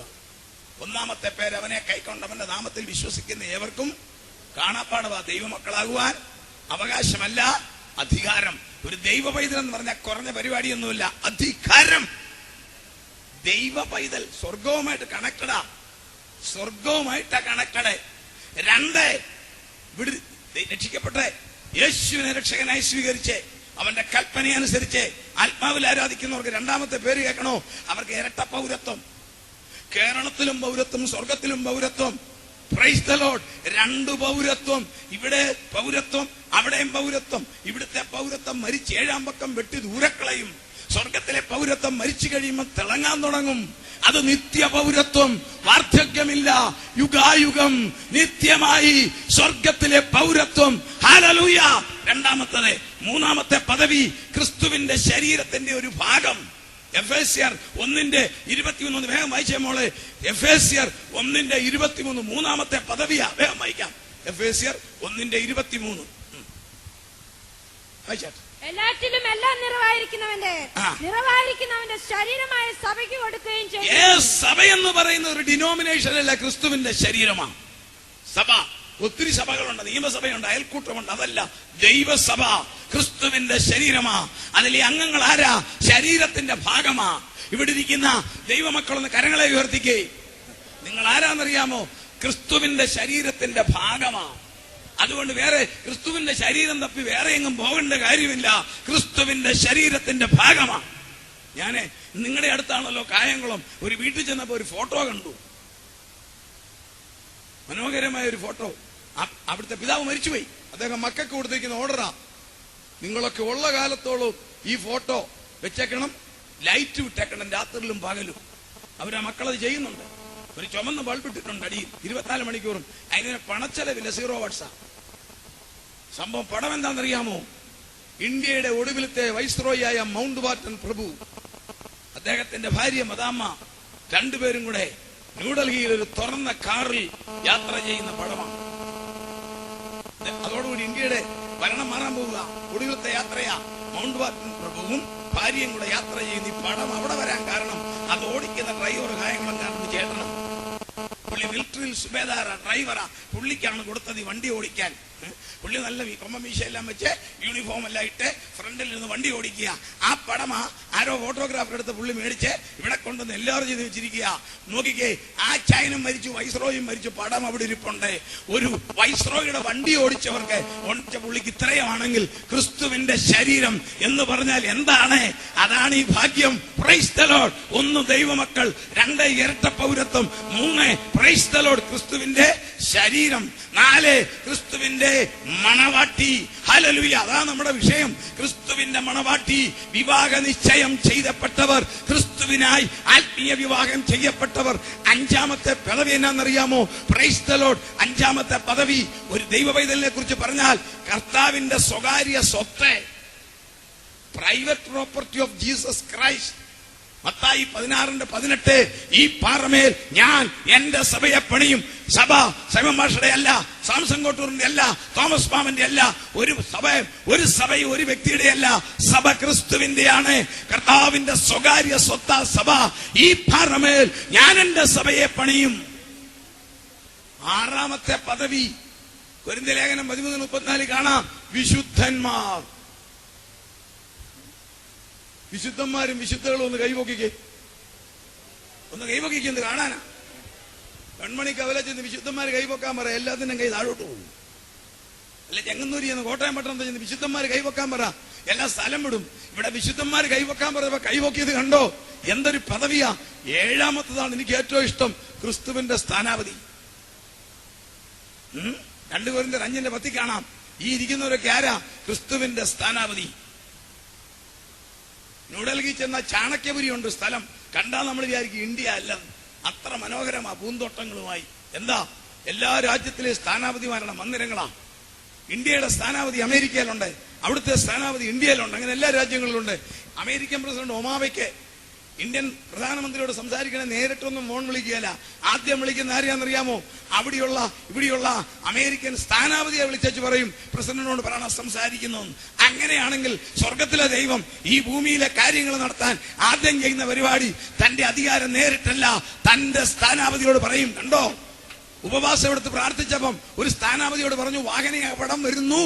സ്ഥാനാപതി അറിയിച്ചതാ, അത് പ്രാർത്ഥിച്ചവൻ മാറിപ്പോയി. 2 പട്ടണം കത്തിക്കാൻ തമ്പുരാൻ പ്ലാനിട്ടു, സൾഫർ കൊണ്ട് വെച്ച് മേളിൽ. എന്നിട്ട് തന്റെ അന്നത്തെ സ്ഥാനാപതിയായ അബ്രഹാമിനെ വിളിച്ചു പറഞ്ഞ് ഞാൻ കത്തിക്കാൻ പോകുക. അങ്ങനെയാണെങ്കിൽ ഹല്ലേലൂയ, ക്രിസ്തുവിന്റെ സ്ഥാനാപതി 7ാമത്തെ പദവിയാ. Praise the lord. എന്നാൽ ഒരു കാര്യമുണ്ട് ദൈവമക്കളെ, 2 രാജ്യങ്ങൾ തമ്മിൽ യുദ്ധം പ്രഖ്യാപിച്ചാൽ, ഇന്ത്യയും ഒരു രാജ്യവും തമ്മിൽ യുദ്ധം പ്രഖ്യാപിച്ചെന്ന് സങ്കല്പിക്കുക, മിലിറ്ററി മൂവ്മെന്റ് ഒക്കെ തുടങ്ങും, പക്ഷെ വെടിപൊട്ടിക്കത്തില്ല, പൊട്ടിക്കാനൊക്കത്തില്ല. മൂവ്മെന്റ് തുടങ്ങും. വെടിപൊട്ടിക്കണമെങ്കിൽ ആദ്യത്തെ പരിപാടി സ്ഥാനാപതിമാരെ പിൻവലിക്കണം. സ്ഥാനാപതിമാരെ പിൻവലിച്ചിട്ടേ വെടിപൊട്ടിക്കത്തുള്ളൂ. സ്ഥാനാപതിമാരെ പിൻവലിക്കാൻ ഇഷ്ടമുള്ള പ്ലെയിനെ കയറി വരാനല്ല, ആ രാജ്യത്തിന്റെ സ്പെഷ്യൽ പ്ലെയിൻ അയച്ച് സ്ഥാനാപതികളെ പിൻവലിക്കും. ഇതാ സ്വർഗവും ഈ ഭൂമിയുമായിട്ടുള്ള ബന്ധം തീരാൻ പോകുന്നു. അപ്പോൾ ആദ്യം ചെയ്യാൻ പോകുന്ന പരിപാടി സ്ഥാനാപതികളെ പിൻവലിക്കും. Praise God. അത് ഈ തലമുറയിൽ സംഭവിക്കും. ഈ തലമുറ. എനിക്ക് വളരെ സന്തോഷം നിങ്ങളെയൊക്കെ കണ്ടപ്പം. ഏത് സ്റ്റേജിൽ ചെന്നാലും ഞാൻ ഇരിക്കുമ്പോൾ ആദ്യം സാംസൺ കോട്ടൂറിന് അറിയാം, അല്ലെങ്കിൽ ബിനോയ്ക്ക് അറിയാം, ഏത് സ്റ്റേജിൽ കൺവെൻഷൻ വിളിച്ചാലും ആദ്യം ഞാൻ നോക്കുന്നത് എന്റെ പ്രസംഗം കേൾക്കാൻ ഇരിക്കുന്നവരുടെ പ്രായമാണ്. നിങ്ങളെ നോക്കിയപ്പോ എനിക്ക് വലിയ സന്തോഷം. പ്രായം നോക്കുന്ന കല്യാണാലോചനയൊന്നുമില്ല, ആ പണിയൊന്നും എനിക്കില്ല. നിങ്ങളുടെ പ്രായം നോക്കണ്ടപ്പോ എനിക്കൊരു കാര്യം മനസ്സിലായി. ഇതിനകത്തിരിക്കുന്നവരിൽ 95% പേരും കൃപയിൽ നിന്നാൽ നിങ്ങൾക്ക് പെട്ടി വേണ്ട. ഏത് പെട്ടിയാന്നറിയാവോ? സാരി വെക്കുന്ന പെട്ടി, ഷർട്ട് വെക്കുന്ന പെട്ടിയല്ല, ഒരു കറുത്ത പെട്ടിയില്ലേ അംബാസഡർകാരന്റെ മേളിൽ വെച്ച് കറുത്ത പൊടി, അത് വേണ്ടാത്തവരായി ഇവിടെ ഇരിക്കുന്നത് തെളിയിക്കാൻ മദിനത്തിൽ കൂടി എന്റെ പ്രിയൻ ഈ തലമുറയിൽ വന്ന് തനിക്കായി കാത്തിരിക്കുന്നവരുടെ രക്ഷയ്ക്കവൻ പാപം കൂടാതെ പ്രത്യക്ഷനാകാൻ പോകുന്നു. വെറുതെ പറഞ്ഞു വിടുകയല്ല, തെളിവുകൾ തരാം. ദൈവവും ഈ ഭൂമിയായിട്ടുള്ള ബന്ധം അറ്റാൻ പോകുന്നു. കണ്ടില്ലേ എന്തെല്ലാം സംഭവങ്ങളെ ഒന്നിച്ച് നടക്കുന്നത്? 1,75,000 ആറ്റമായുധവുമായി 9 രാജ്യങ്ങൾ ഇങ്ങനെ ഉരയ്ക്കുന്നു. 2 എല്ലാ പ്രധാനമന്ത്രിമാരും പ്രസിഡന്റുമാരും ഇങ്ങനെ നടക്കുന്നെങ്കിലും അവരുടെ ഉള്ളിലൊരു കത്തലെ തീവ്രവാദികൾ ഏതാണ്ട് നിരന്നു കഴിഞ്ഞു. ഇല്ലേ? തീവ്രവാദി ഇല്ലാത്ത രാജ്യമുണ്ടോ? കഴിഞ്ഞ ആഴ്ചയിലും റഷ്യയിലും പൊട്ടിച്ചില്ലേ? ഇന്ത്യ, അമേരിക്ക, ഗൾഫ് എവിടെയാ ഇല്ലാത്തത്? എന്താ കാര്യം? ദൈവമക്കളുള്ളതിന് ഉത്തരം പറയാം. അവരുടെ നേതാവ് പുറകെ വരുന്നു. ഞാൻ വരുന്നത് പോലല്ല ഇന്നിവിടെ. ഇവിടുത്തെ മുഖ്യമന്ത്രി വന്നാൽ ഇങ്ങനെ വെറുതെ വരത്തില്ല. ശ്രീമാൻ അച്യുതാനന്ദൻ ഈ മീറ്റിംഗിന് വരിക സംകല്പിച്ച് ഇവിടെ നേരത്തെ പോലീസ് വന്നെത്തും. ഇല്ലേ? അതുപോലെ പ്രൈസ് ദി ലോർഡ്. ദാനിയേൽ 9:27 പറയുന്നു, വരുവാനിരിക്കുന്ന പ്രഭുവിന്റെ പടജനം. കർത്താവ് പറഞ്ഞു, ഈ ലോകത്തിന്റെ പ്രഭു വരുന്നു. ആരാ? നാടൻ ഭാഷയിൽ അന്തിക്രിസ്തു, എതിർ ക്രിസ്തു, പിശാച്. അവൻ അവൻ ഈ ലോകം ഭരിക്കും. ദൈവിക നിർണയം 7 വർഷം ഈ ഭൂമി അവൻ നശിപ്പിക്കും. ദൈവം ഇവിടുത്തെ ബന്ധം പിടിക്കും. അതിനെ ജനം പടയായത് തീവ്രവാദികൾ നിരന്നില്ലേ? അവരുടെ സ്വഭാവം കണ്ടോ? മതം അവർക്കില്ല, രാഷ്ട്രീയമില്ല, ഒന്നുമില്ല. വേദപുസ്തക ഭാഷയിൽ മുടിക്കുക, അരക്കുക, മോട്ടിക്കുക. തീവ്രവാദികൾ നിരന്നില്ലേ? ഞാൻ ഈ പറയുന്ന കാര്യങ്ങളെല്ലാം ഒന്നിച്ചാണോ നിങ്ങളൊന്ന് നോക്കിക്കോണം. ചില കാര്യങ്ങൾ പറയാം, ഒന്നിച്ച് സംഭവിച്ചിരിക്കുന്നു. ഒരു ഭാഗത്ത് ആറ്റം ഭയം, മറുഭാഗത്ത് തീവ്രവാദികൾ. 3 സമ്പദ്ഘടന ഒടിഞ്ഞു മടങ്ങി തകർന്നു. ഇന്നലെയും അമേരിക്കയുടെ ബാങ്ക് 2 എണ്ണം പൊട്ടി. സമ്പദ്ഘടന തകർന്ന് തരിപ്പണമായി. മലയാളികളുടെ സ്വപ്നഭൂമിയായ ഗൾഫ് ഏത് നിലയിലാണെന്ന് നിങ്ങൾക്കറിയാമെന്ന് ഞാൻ വിചാരിക്കുന്നു. അവിടെയുള്ളവർക്ക് വേണ്ടി പ്രാർത്ഥിക്കണം. Price the Lord. സമ്പദ്ഘടനയുടെ ഒരൊറ്റ ഉദാഹരണം ഞാൻ പറയാം. ദുബൈ മലയാളികളെ ഏറ്റവും ഇഷ്ടപ്പെടുന്ന രാജ്യമാവരെ, നമുക്കും അവരെ ഇഷ്ടമാണ്. 2008 ഞാൻ അവിടെ പോയതാ. ദുബൈ ഷാർജ 8 കിലോമീറ്ററേ ഉള്ളൂ. 8 കിലോമീറ്റർ. 8 കിലോമീറ്റർ കാറിൽ പോകാൻ അന്ന് എടുത്തത് കേൾക്കണോ? 2 മണിക്കൂർ. കാരണം കാറാ ബമ്പർ ടു ബമ്പർ. കഴിഞ്ഞ വർഷം ഞാൻ ഏപ്രിൽ പോയി. ഈ 8 മണിക്കൂർ 8 കിലോമീറ്റർ യാത്ര ചെയ്യാൻ ഞാൻ എടുത്തത് 10 മിനിറ്റ്. എന്താ സംഗതി? ഒഴിഞ്ഞു. 2008 ഒരു വർഷം 65,000 ദിർഹാംസ്. ഒരു വർഷം, ഒരു ദിർഹാംസ് 12 രൂപയാണെന്ന് തോന്നുന്നു. 65,000 ദിർഹാംസ് വാടകയുള്ള മുറി. കഴിഞ്ഞ വർഷം കൊടുത്തത് കേൾക്കണമോ? 18,000 ദിർഹാംസ്. എന്താ സമ്പദ്ഘടന? ഇത് തന്നെ ഇംഗ്ലണ്ടിലെ, യൂറോപ്പിലെ, അമേരിക്കയുടെ കാര്യം പറയണ്ട, കിഴക്കൻ രാജ്യങ്ങളിലെ സമ്പദ്ഘടന ഒടിഞ്ഞ് തകർന്ന് തരിപ്പണമായില്ലേ? എന്തുകൊണ്ട്? ഈ ലോകത്തിന്റെ സമ്പദ്ഘടനയുടെ നിയന്ത്രണം എടുക്കാൻ ഇതാ ഒരുത്തൻ പുറകെ വരുന്നു. മറുവശത്ത് നോക്കിക്കേ, കാലാവസ്ഥ മാറിയോ? മാറിയില്ലേ? കംപ്ലീറ്റ്. എത്ര ഭയങ്കരം! 98.4 ഡിഗ്രി ചൂടിൽ മനുഷ്യർക്ക് ജീവിക്കാനൊക്കാത്ത കാലാവസ്ഥ. കേരളത്തിലെ കഴിഞ്ഞ വർഷത്തെ ചൂട് നിങ്ങൾക്കറിയാം, 42 ഡിഗ്രി. ഗൾഫിലെ ചൂട് 57 ഡിഗ്രി. അപ്പോൾ മിനിഞ്ഞാന്ന് ഓസ്ട്രേലിയയിൽ രാത്രിയിൽ ഹെലികോപ്റ്ററിൽ ആളുകളെ ഒഴിച്ചു മാറ്റുന്നു. അവിടുന്ന് പ്രാർത്ഥിക്കാൻ വിളിച്ചു പറഞ്ഞു. ശക്തമായ ചുഴലിക്കാറ്റ്. അപ്പോൾ അതേ മിനിഞ്ഞാന്ന് അമേരിക്ക ചിക്കാഗോയിൽ പോലീസ് അനൗൺസ്മെന്റ്, ആരും വീടിന് വെളിയിൽ ഇറങ്ങരുത്, 8 അടി മഞ്ഞ് കിടക്കുന്നു. വഴിയിൽ കിടക്കുന്നവർ കാറ് മുഴുവൻ ഓൺ ചെയ്ത് ശരീരം ചൂടാക്കണ്ട, നിങ്ങളുടെ പെട്രോൾ തീർന്നാൽ നിങ്ങൾ മരിച്ചു പോകും, അതുകൊണ്ട് നിങ്ങൾ കുറച്ചു നേരം ഇടേ. ശക്തമായ തണുപ്പവിടെ. യൂറോപ്പ്, ഇംഗ്ലണ്ട് തണുപ്പിൽ പുതഞ്ഞു കിടക്കുന്നു. കേരളത്തിൽ ഈ വർഷം അതിശക്തമായ ചൂട് വരും. കാലാവസ്ഥ മാറിയപ്പോൾ മറുഭാഗത്ത് പർവ്വതങ്ങൾ കുലുങ്ങുന്നു, പർവ്വതങ്ങൾ വിറയ്ക്കുന്നു. ഹിമാലയം താഴെ വരാൻ റെഡിയായി നിൽക്കുമ്പോൾ കടല് ആഞ്ഞു വിളിക്കുന്നു, കടൽ കൊലച്ചിരിക്കുന്നു, ദ്വീപുകൾ ഇളകുന്നു. മറുഭാഗത്തെ കുടുംബ ബന്ധങ്ങൾ തകരുന്നു. ഭാര്യയെ വേണ്ടാത്ത ഭർത്താവ്, ഭർത്താവിനെ വേണ്ടാത്ത ഭാര്യ, മക്കളെ വേണ്ടാത്ത അപ്പനമ്മമാർ, അപ്പനമ്മമാരെ സ്നേഹിക്കാത്ത മക്കൾ. എന്തുകൊണ്ട് ഇതെല്ലാം? അതെ, ഈ സിസ്റ്റം ഇവിടെ മാറും.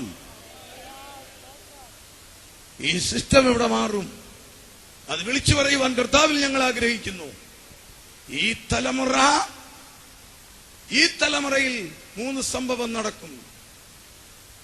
ഒന്നാമത്തെ സംഭവം, തിരിച്ചു വരാവുന്ന ഒരൊറ്റയാളെ പറഞ്ഞിട്ടുള്ളൂ, യേശു തമ്പുരാൻ. വേറെ ഒരു നേതാവും പറഞ്ഞിട്ടില്ല വരാവുന്നു. ഞാൻ നിങ്ങൾക്ക് സ്ഥലമൊരുക്കാൻ പോകുന്നു.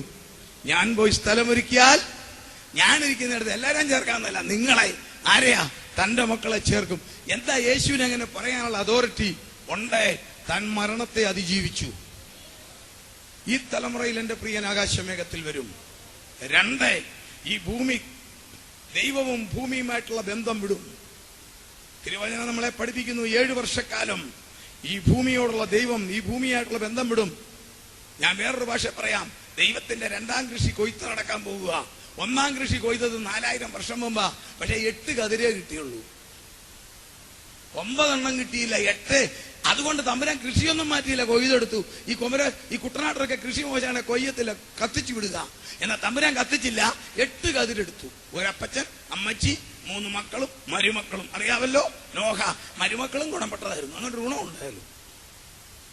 അത് കഴിഞ്ഞ് ദൈവം 1 വർഷം തരിച്ചിട്ടു, ഭൂമി വെള്ളത്തിനടിയിലിട്ടു. എങ്കിൽ ഈ തലമുറയിൽ 2ാം കൃഷി എന്ന് പറയുന്ന ദൈവസഭ, അത് കൊയ്യുകയല്ല, മേലോട്ട് കൊണ്ടുപോകാൻ പോവുക. അത് കഴിയുമ്പോൾ 7 വർഷം ഈ ഭൂമി തരിച്ചിടും. ദൈവവുമായിട്ടുള്ള ബന്ധം തീരും. അത് ഈ തലമുറയിൽ സംഭവിക്കും. അപ്പോൾ അതെടുക്കാൻ ഒരുവൻ വരും. അവൻ 6 പേരുണ്ട് ബൈബിളിൽ. യഥാർത്ഥ സാത്താൻ, എന്നാൽ നിങ്ങൾ സാധാരണ ഭാഷ നമ്മൾ പറയും അന്തിക്രിസ്തു, കറക്റ്റ്, എതിർ ക്രിസ്തു.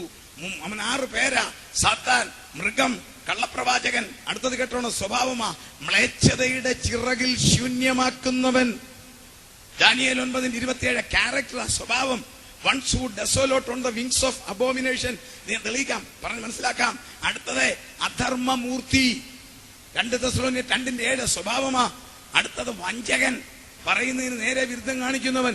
ഇങ്ങനെ ഒരുത്തൻ ഈ ലോകം ഭരിക്കും. അതിൽ നിന്നും ഈ വെൺമണിയിലുള്ള സകലരും രക്ഷപ്പെടണമെന്ന എന്റെ ആഗ്രഹം. അത്ര ഭയങ്കരമാ.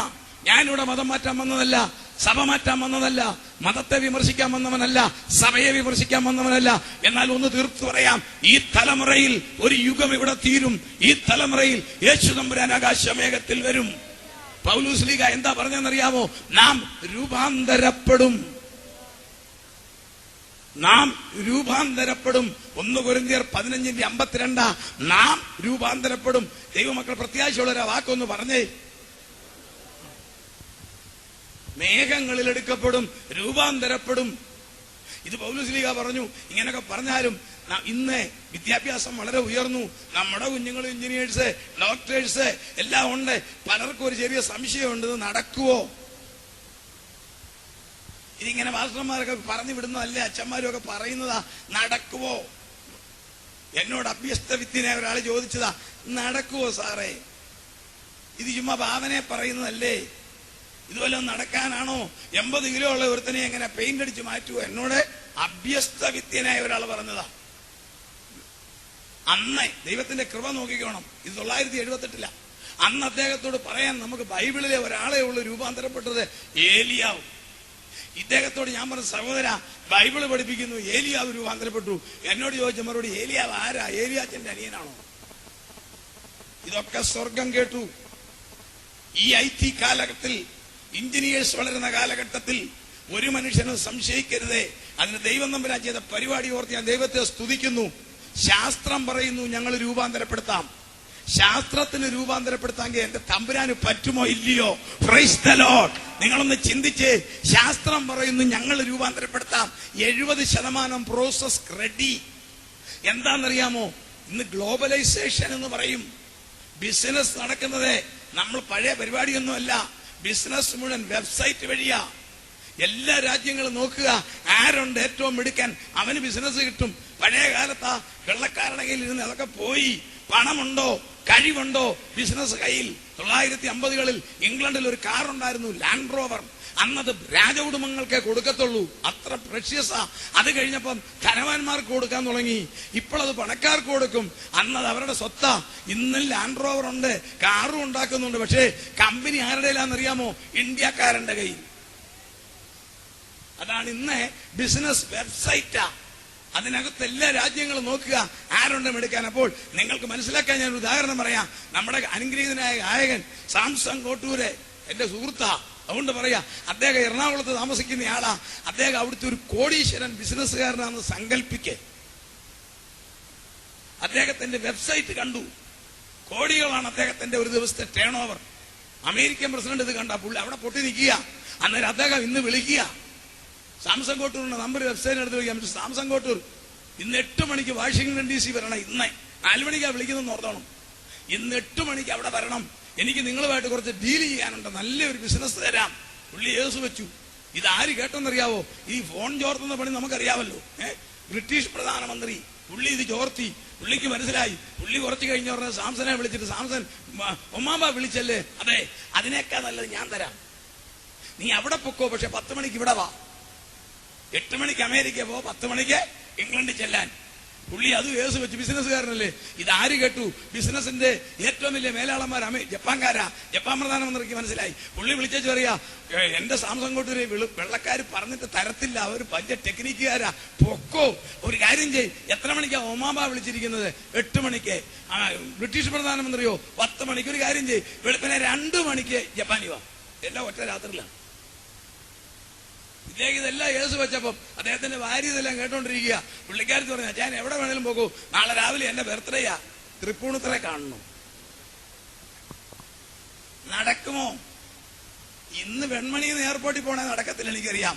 എന്നാൽ ചാൾസ് ബാനറ്റ് എന്ന് പറയുന്ന ശാസ്ത്രജ്ഞൻ പറയുന്നു, നടത്തിത്തരാം. വിദ്യാഭ്യാസമുള്ള ആളുകൾക്ക് അറിയാം, പഠിക്കുന്നവർക്കറിയാം. ആ ടെക്നോളജിയുടെ പേരാണ് ക്വാണ്ടം ടെലിപ്പോർട്ടേഷൻ. ശരീരത്തെ ആറ്റമാക്കാം.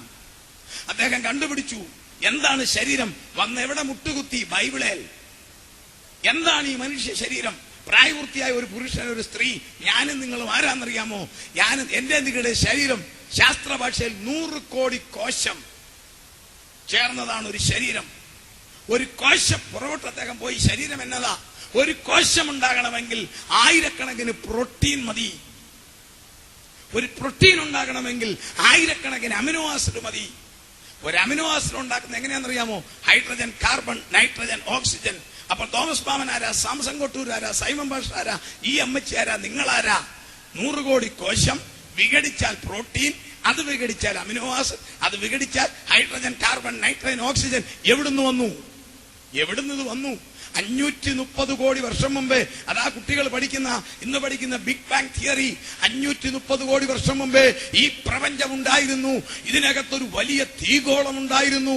ഹൈഡ്രജൻ കത്തിക്കൊണ്ടിരുന്നു. എവിടുന്നോ ഒരു ശബ്ദമുണ്ടായി. ശബ്ദം എവിടുന്നാന്ന് ശാസ്ത്രത്തിന് അറിയത്തില്ല. ഇവിടെ ഇരിക്കുന്ന ദൈവദാസന്മാരോട് ചില അവര് പറഞ്ഞു തരും. ആ ശബ്ദത്തിൽ തീ കഷണം പൊട്ടി. അതാ 29 സങ്കീർത്തനം 7 വാക്യം, യഹോവയുടെ ശബ്ദം അഗ്നിജ്വാലകളെ ചിതറിക്കുന്നു. കരങ്ങളെ ഉയർത്തി ദൈവത്തെ സ്തുതിക്കാം. ഉണ്ടാകട്ടെ യഹോവയായ ദൈവം കൽപ്പിച്ചപ്പോൾ ഒരു വലിയ തീഗോളം പൊട്ടിച്ചെതറി. അഗ്നി ചെതറി. ഹൈഡ്രജൻ, കാർബൺ, നൈട്രജൻ, ഓക്സിജനായി. അതെ, കോടിക്കണക്കിന് വർഷങ്ങൾ കൊണ്ട് തണുത്തു. അതിന്റെ പേര് മണ്ണ്. മണ്ണിലെ പൊടിയിൽ നിന്നും മനുഷ്യൻ. അപ്പൊ ഞാൻ നിങ്ങൾ ആരാന്നറിയാമോ? അദ്ദേഹം കണ്ടുപിടിച്ചു ഹൈഡ്രജൻ, കാർബൺ, നൈട്രജൻ, ഓക്സിജൻ. അതാണ് അദ്ദേഹത്തിന്റെ ടെക്നോളജി. Quantum teleportation. എങ്ങനെയാണ് കേട്ടോണം. എല്ലാം ഒന്നും ഒരു വെളിപ്പെടുത്തത്തിലുള്ള രഹസ്യമാണല്ലോ. എങ്കിലും അപ്പൊ സാംസൺ കോട്ടൂരിനെ ഇന്ന് 8 മണിക്ക് അമേരിക്ക കൊണ്ടുപോകണം. 6 മണിയാകുമ്പോൾ തൃപ്പൂണിത്തുറയിൽ ഒരു special mission, CT scan mission പോലെ അതിലോട്ട് അദ്ദേഹത്തെ കയറ്റി കിടത്തും. വസ്ത്രമെല്ലാം അങ്ങ് മാറ്റും, അടയ്ക്കും. തല്ലിക്കൊല്ലത്തില്ല, വെട്ടി നുറുക്കത്തില്ല, ചോര ഒലിപ്പിക്കത്തില്ല. പേര് വെളിപ്പെടുത്താത്ത 3 രശ്മികളും കൊണ്ട് കയറ്റിവിടും. പേര് വെളിപ്പെടുത്താത്ത 3 ഒരു എക്സ്റേ 1 സെക്കൻഡ് കയറിയാൽ എന്റെ നിങ്ങളുടെ അന്തരാവയവങ്ങളുടെ മുഴുവൻ പടമെടുത്തത് കയ്യിലിരിപ്പില്ലേ? ഇതുപോലെ പേര് വെളിപ്പെടുത്താത്ത 3 റേ കയറ്റിവിട്ടു. 2 മിനിറ്റ് പെട്ടിക്കാത്ത സാംസൺ കോട്ടൂരില്ല. അദ്ദേഹം ആറ്റമാകും. അതെ, ആത്മാവിനെ ഡീപ് ഫ്രീസ് ചെയ്യാം. അത് ഏത് ഫ്രീക്വൻസിയിൽ എവിടെയും കൊണ്ടുപോകാം. 2, 3, 5 മിനിറ്റ് കൊണ്ട് അമേരിക്ക ചെന്നു. അവിടെ സെയിം ബോക്സിനകത്ത് വെച്ചു. സെയിം റേ ഇറക്കി എഴുന്നേൽപ്പിക്കും. അദ്ദേഹത്തിന്റെ അളവിൽ ഷർട്ടും പാന്റും ടൈയോടെ റെഡി. അവിടുത്തെ ഡീല് കഴിഞ്ഞു. അതേ പെട്ടിക്ക് തിരിച്ചുവിട്ടു ഇംഗ്ലണ്ടിൽ. അവിടുത്തെ ഡീല് കഴിഞ്ഞു. ജപ്പാനിൽ ചെന്നു. അവിടുത്തെ പരിപാടി കഴിഞ്ഞു. രാവിലെ ബർത്ത്ഡേ ആഘോഷിക്കാൻ ആള് തൃപ്പൂണിത്തുറയിൽ. 66 വയസ്സ് പ്രായമുള്ള ചാൾസ് ബാനറ്റ് എന്ന് പറയുന്ന ശാസ്ത്രജ്ഞൻ. ആ പണി അറിയാമെങ്കിൽ എന്റെ കർത്താവിന്റെ പോട്ടേഷൻ, അവൻ സകലതും തനിക്ക് കീഴ്പ്പെടുത്തുവാൻ കഴിയുന്ന തന്റെ വ്യാപാര ശക്തി കൊണ്ട് നമ്മുടെ താഴ്ചയുള്ള ശരീരത്തെ തന്റെ മഹത്വമുള്ള ശരീരത്തോടെ അനുരൂപമായി രൂപാന്തരപ്പെടുത്തും. ഫിലിപ്പിയ ലേഖനം 3:21. എന്റെ കർത്താവിന്റെ പോട്ടേഷൻ, അവൻ സകലതും തനിക്ക് കീഴ്പ്പെടുത്തുവാൻ കഴിയുന്ന തന്റെ വ്യാപാര ശക്തി കൊണ്ട് നമ്മുടെ താഴ്ചയുള്ള ശരീരത്തെ തന്റെ മഹത്വമുള്ള ശരീരത്തോടെ അനുരൂപമായി രൂപാന്തരപ്പെടുത്തും. സാംസൺ കോട്ടൂരിനോട് പാടാൻ പറഞ്ഞാൽ ഇപ്പം പാടും. കാഹളം അല്ലെ, നിങ്ങളും പാടും. കാതുകളിൽ കേൾപ്പാൻ നേരമായി. കാരണം കർത്താവ് താൻ ഗംഭീരനാദം, പ്രധാനത്തിന്റെ ശബ്ദം, ദൈവത്തിന്റെ കാഹളം, കർത്താവിന്റെ ഗംഭീരനാദം ക്രിസ്തുവിൽ മരിച്ചവരെ ഉയർപ്പിക്കാൻ. അല്ലാത്ത ഒരെണ്ണം അനങ്ങത്തില്ല. ക്രിസ്തുവിൽ മരിച്ചവർ ഉയർക്കും. ക്രിസ്തുവിൽ മരിക്കണമെങ്കിൽ ക്രിസ്തുവിൽ ജനിക്കണം. പ്രധാനദൂതന്റെ ശബ്ദം സാത്താനെ അടിച്ച് താഴെയിടും. ദൈവത്തിന്റെ കാഹളം എന്നെയും നിങ്ങളെയും രൂപാന്തരപ്പെടുത്തും. ശ്രദ്ധിക്കണമേ, പാട്ടുകാരൻ പാടുന്നത് ആ കാഹളം കാതുകളിൽ കേൾക്കാറായത്. ഇത് ചെവി കേൾക്കുന്ന സൂത്രമല്ല. ചെവി കേൾക്കുന്ന സൂത്രമാണ്. ഇന്ന് രാത്രിയിലെങ്ങാനും കാഹളമാണ്, ഞാൻ പോകുകയില്ല. ഇവിടുന്ന് വണ്ടി ഓടിച്ച് വീട്ടിൽ ചെന്ന രാത്രിയിൽ ഒരു 11:30 കട്ടിൽ കണ്ടാൽ ഞാൻ ഉറങ്ങും. വേണ്ട, നമ്മുടെ വീട്ടിലെ ഒരു അപ്പച്ചനുണ്ട്, വെടിവെച്ചാ പുകയാ.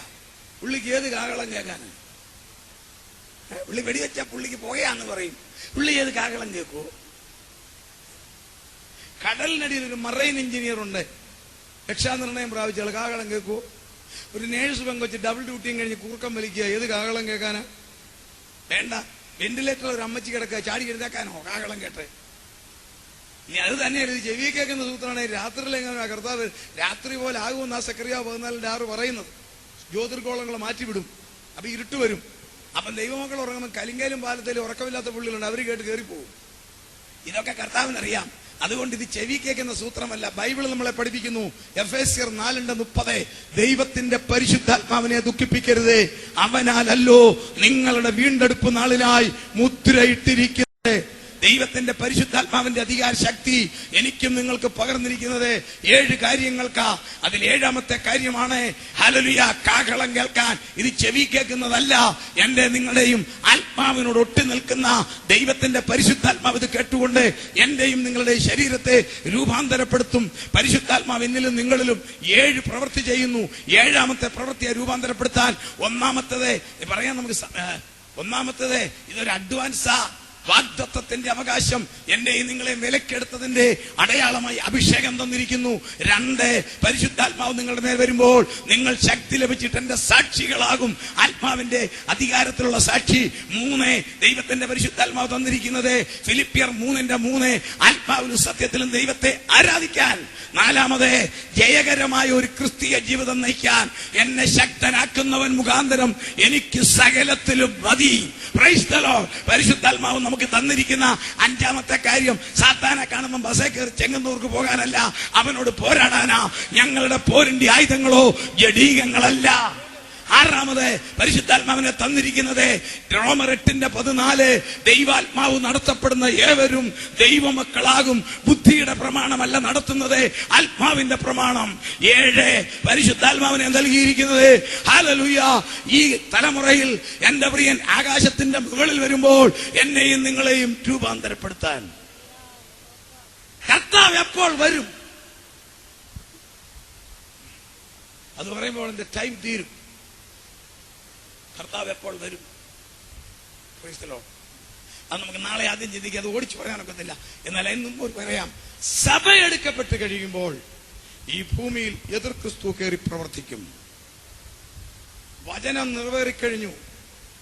ശ്രദ്ധിക്കണേ, അവൻ 6 പേരാ. അധർമ്മമൂർത്തി, മ്ലേച്ഛതയുടെ ചിറകിൽ ശൂന്യമാക്കുന്നവൻ, സാത്താൻ, മൃഗം, കള്ളപ്രവാചകൻ. എപ്പോൾ അവൻ വരും? പ്രവചനം നിറവേറി.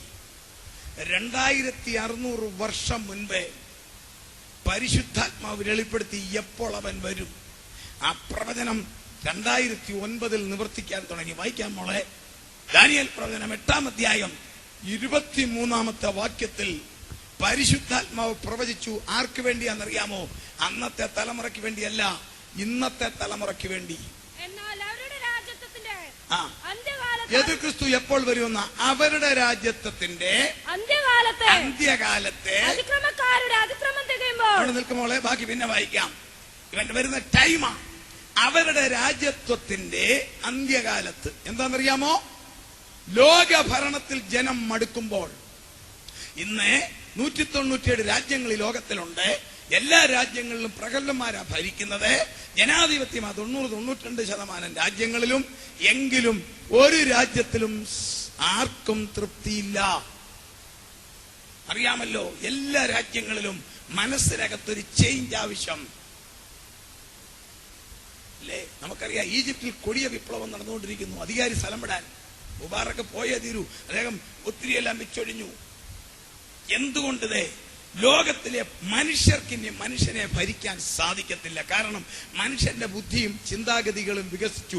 കുറച്ചു നാളൊക്കെ തോക്കിന്റെ മുന കൊണ്ടൊക്കെ നിർത്താം, മനുഷ്യനെ പിടിച്ചാൽ കിട്ടത്തില്ല.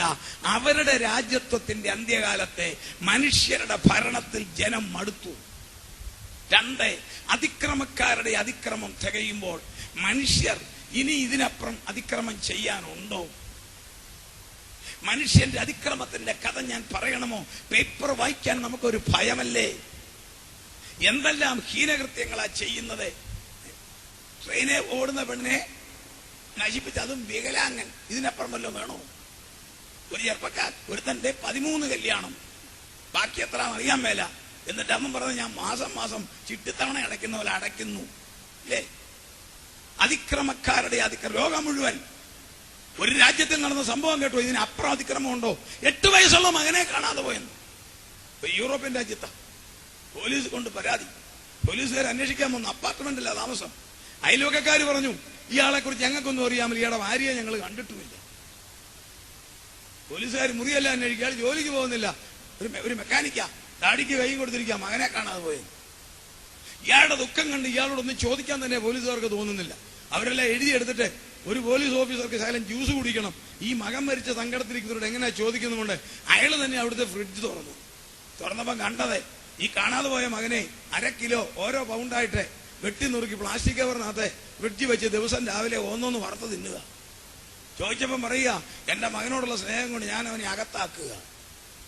അതിക്രമക്കാരുടെ അതിക്രമം തികയുമ്പോൾ പിടിച്ചുപറി, വ്യഭിചാരം, അറിയാമല്ലോ, വാടക ഗുണ്ട, കൊലയാളികൾ, ലോകം മുഴുവൻ ഇവിടെ കേരളം ഭേദവാ. മറ്റു രാജ്യങ്ങളിലൊക്കെ പോയാലുണ്ടല്ലോ, കയ്യിലിരിക്കുന്ന കൊണ്ട് ആമ്പിള്ളേര് പോകും, മേലോട്ട് നോക്കി നിന്നാ അത്ര ഭയങ്കരമാ. അതിക്രമക്കാരുടെ അതിക്രമം തികയുമ്പോൾ. അടുത്തതൊന്ന് വായിച്ച്, ഇത് രണ്ടും പ്രവചനം നിവർത്തിച്ചെങ്കിൽ അടുത്തത് കേട്ടുകൊള്ളുക. ഉഗ്രഭാവവും അടുത്തത് അവന്റെ അധികാരം വലുതായി. ഓരോ വാക്കും സഹോദരന്മാരെ നിങ്ങൾ പ്രത്യേകം ശ്രദ്ധിക്കണം. പുറകെ ഞാൻ തെളിവ് തരാൻ പോവുക. അവന്റെ അധികാരം വലുതായിരിക്കും, സ്വന്തം ശക്തിയാലല്ല. അടുത്തത് അവൻ അതിശയമാം വിധം നാശം പ്രവർത്തിക്കുകയും യഥാർത്ഥനായി അത് അനുഷ്ഠിക്കുകയും അടുത്ത വാക്യം പലരെയും വിശുദ്ധ ജനത്തെയും നശിപ്പിക്കുകയും ചെയ്യും. അടുത്ത ഒരു വാക്യം കൂടെ, അവൻ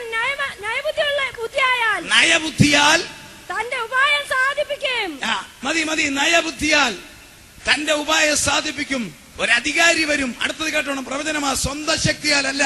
2009 ഇതിന്റെ ആരംഭം തുടങ്ങിക്കഴിഞ്ഞു. ഇന്ന് വർഷം 1 കഴിഞ്ഞു. ലോകത്തിൽ 3 കാതലായ വിഷയമുണ്ട്. അതിനുള്ള പരിഹാരം കണ്ടുപിടിച്ചു കഴിഞ്ഞു. ലോകത്തിലെ സകല രാജ്യങ്ങളിലെ 3 കാതലായ വിഷയം. ഒന്ന്, ഒരു രാജ്യത്തിനും ഒരു രാജ്യത്തെ പേടിയില്ല. എല്ലാവരുടെയും കയ്യിൽ ആറ്റമുണ്ട്, ഇല്ലെങ്കിൽ അവരുടെ സിംഗടികളുടെ കയ്യിലുണ്ട്.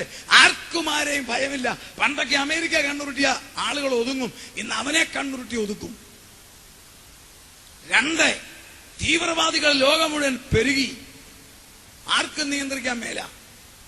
3, സമ്പദ്ഘടന തകർന്നു.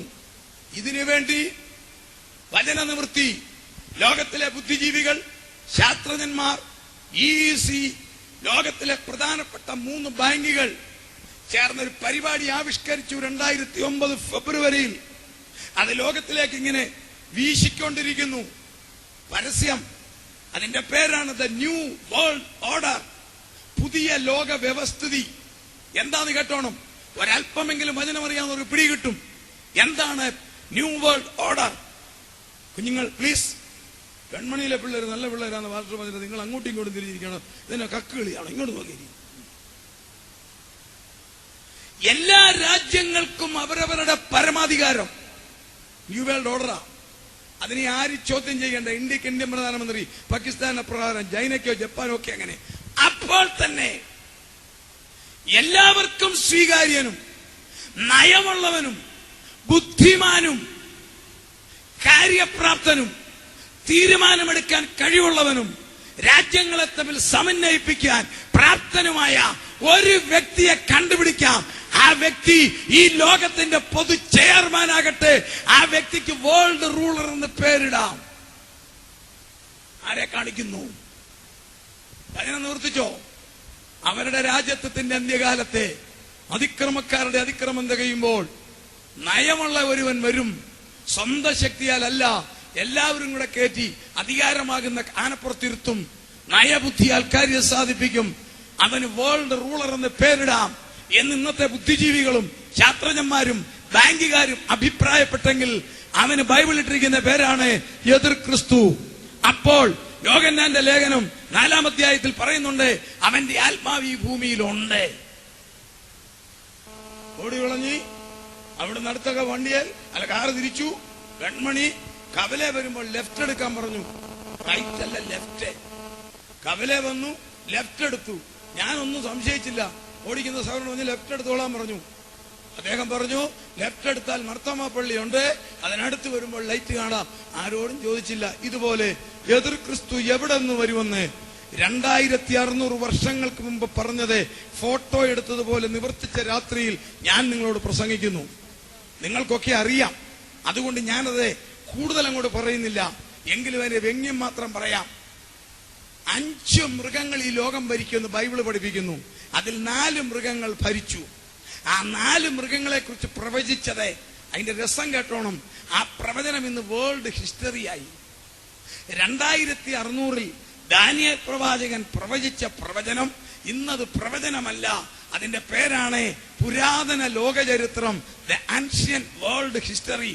അത് പഠിക്കാതെ ഒരു രാജ്യത്തിലും ബാച്ചിലർ ഓഫ് ആർട്സ് ഇൻ ഹിസ്റ്ററിയിൽ ഡിഗ്രി കിട്ടത്തില്ല. അപ്പൊ പ്രവചനത്തിന്റെ ഘനത്വം നിങ്ങൾ മനസ്സിലാക്കണം. ദാനിയേൽ പ്രവാചകൻ പ്രവചിച്ചത് ഇന്ന് ലോകചരിത്രം 7-ാം അധ്യായത്തിലുണ്ട്. 4 മൃഗങ്ങൾ എവിടെ നിന്നും എതിർ ക്രിസ്തു വരും.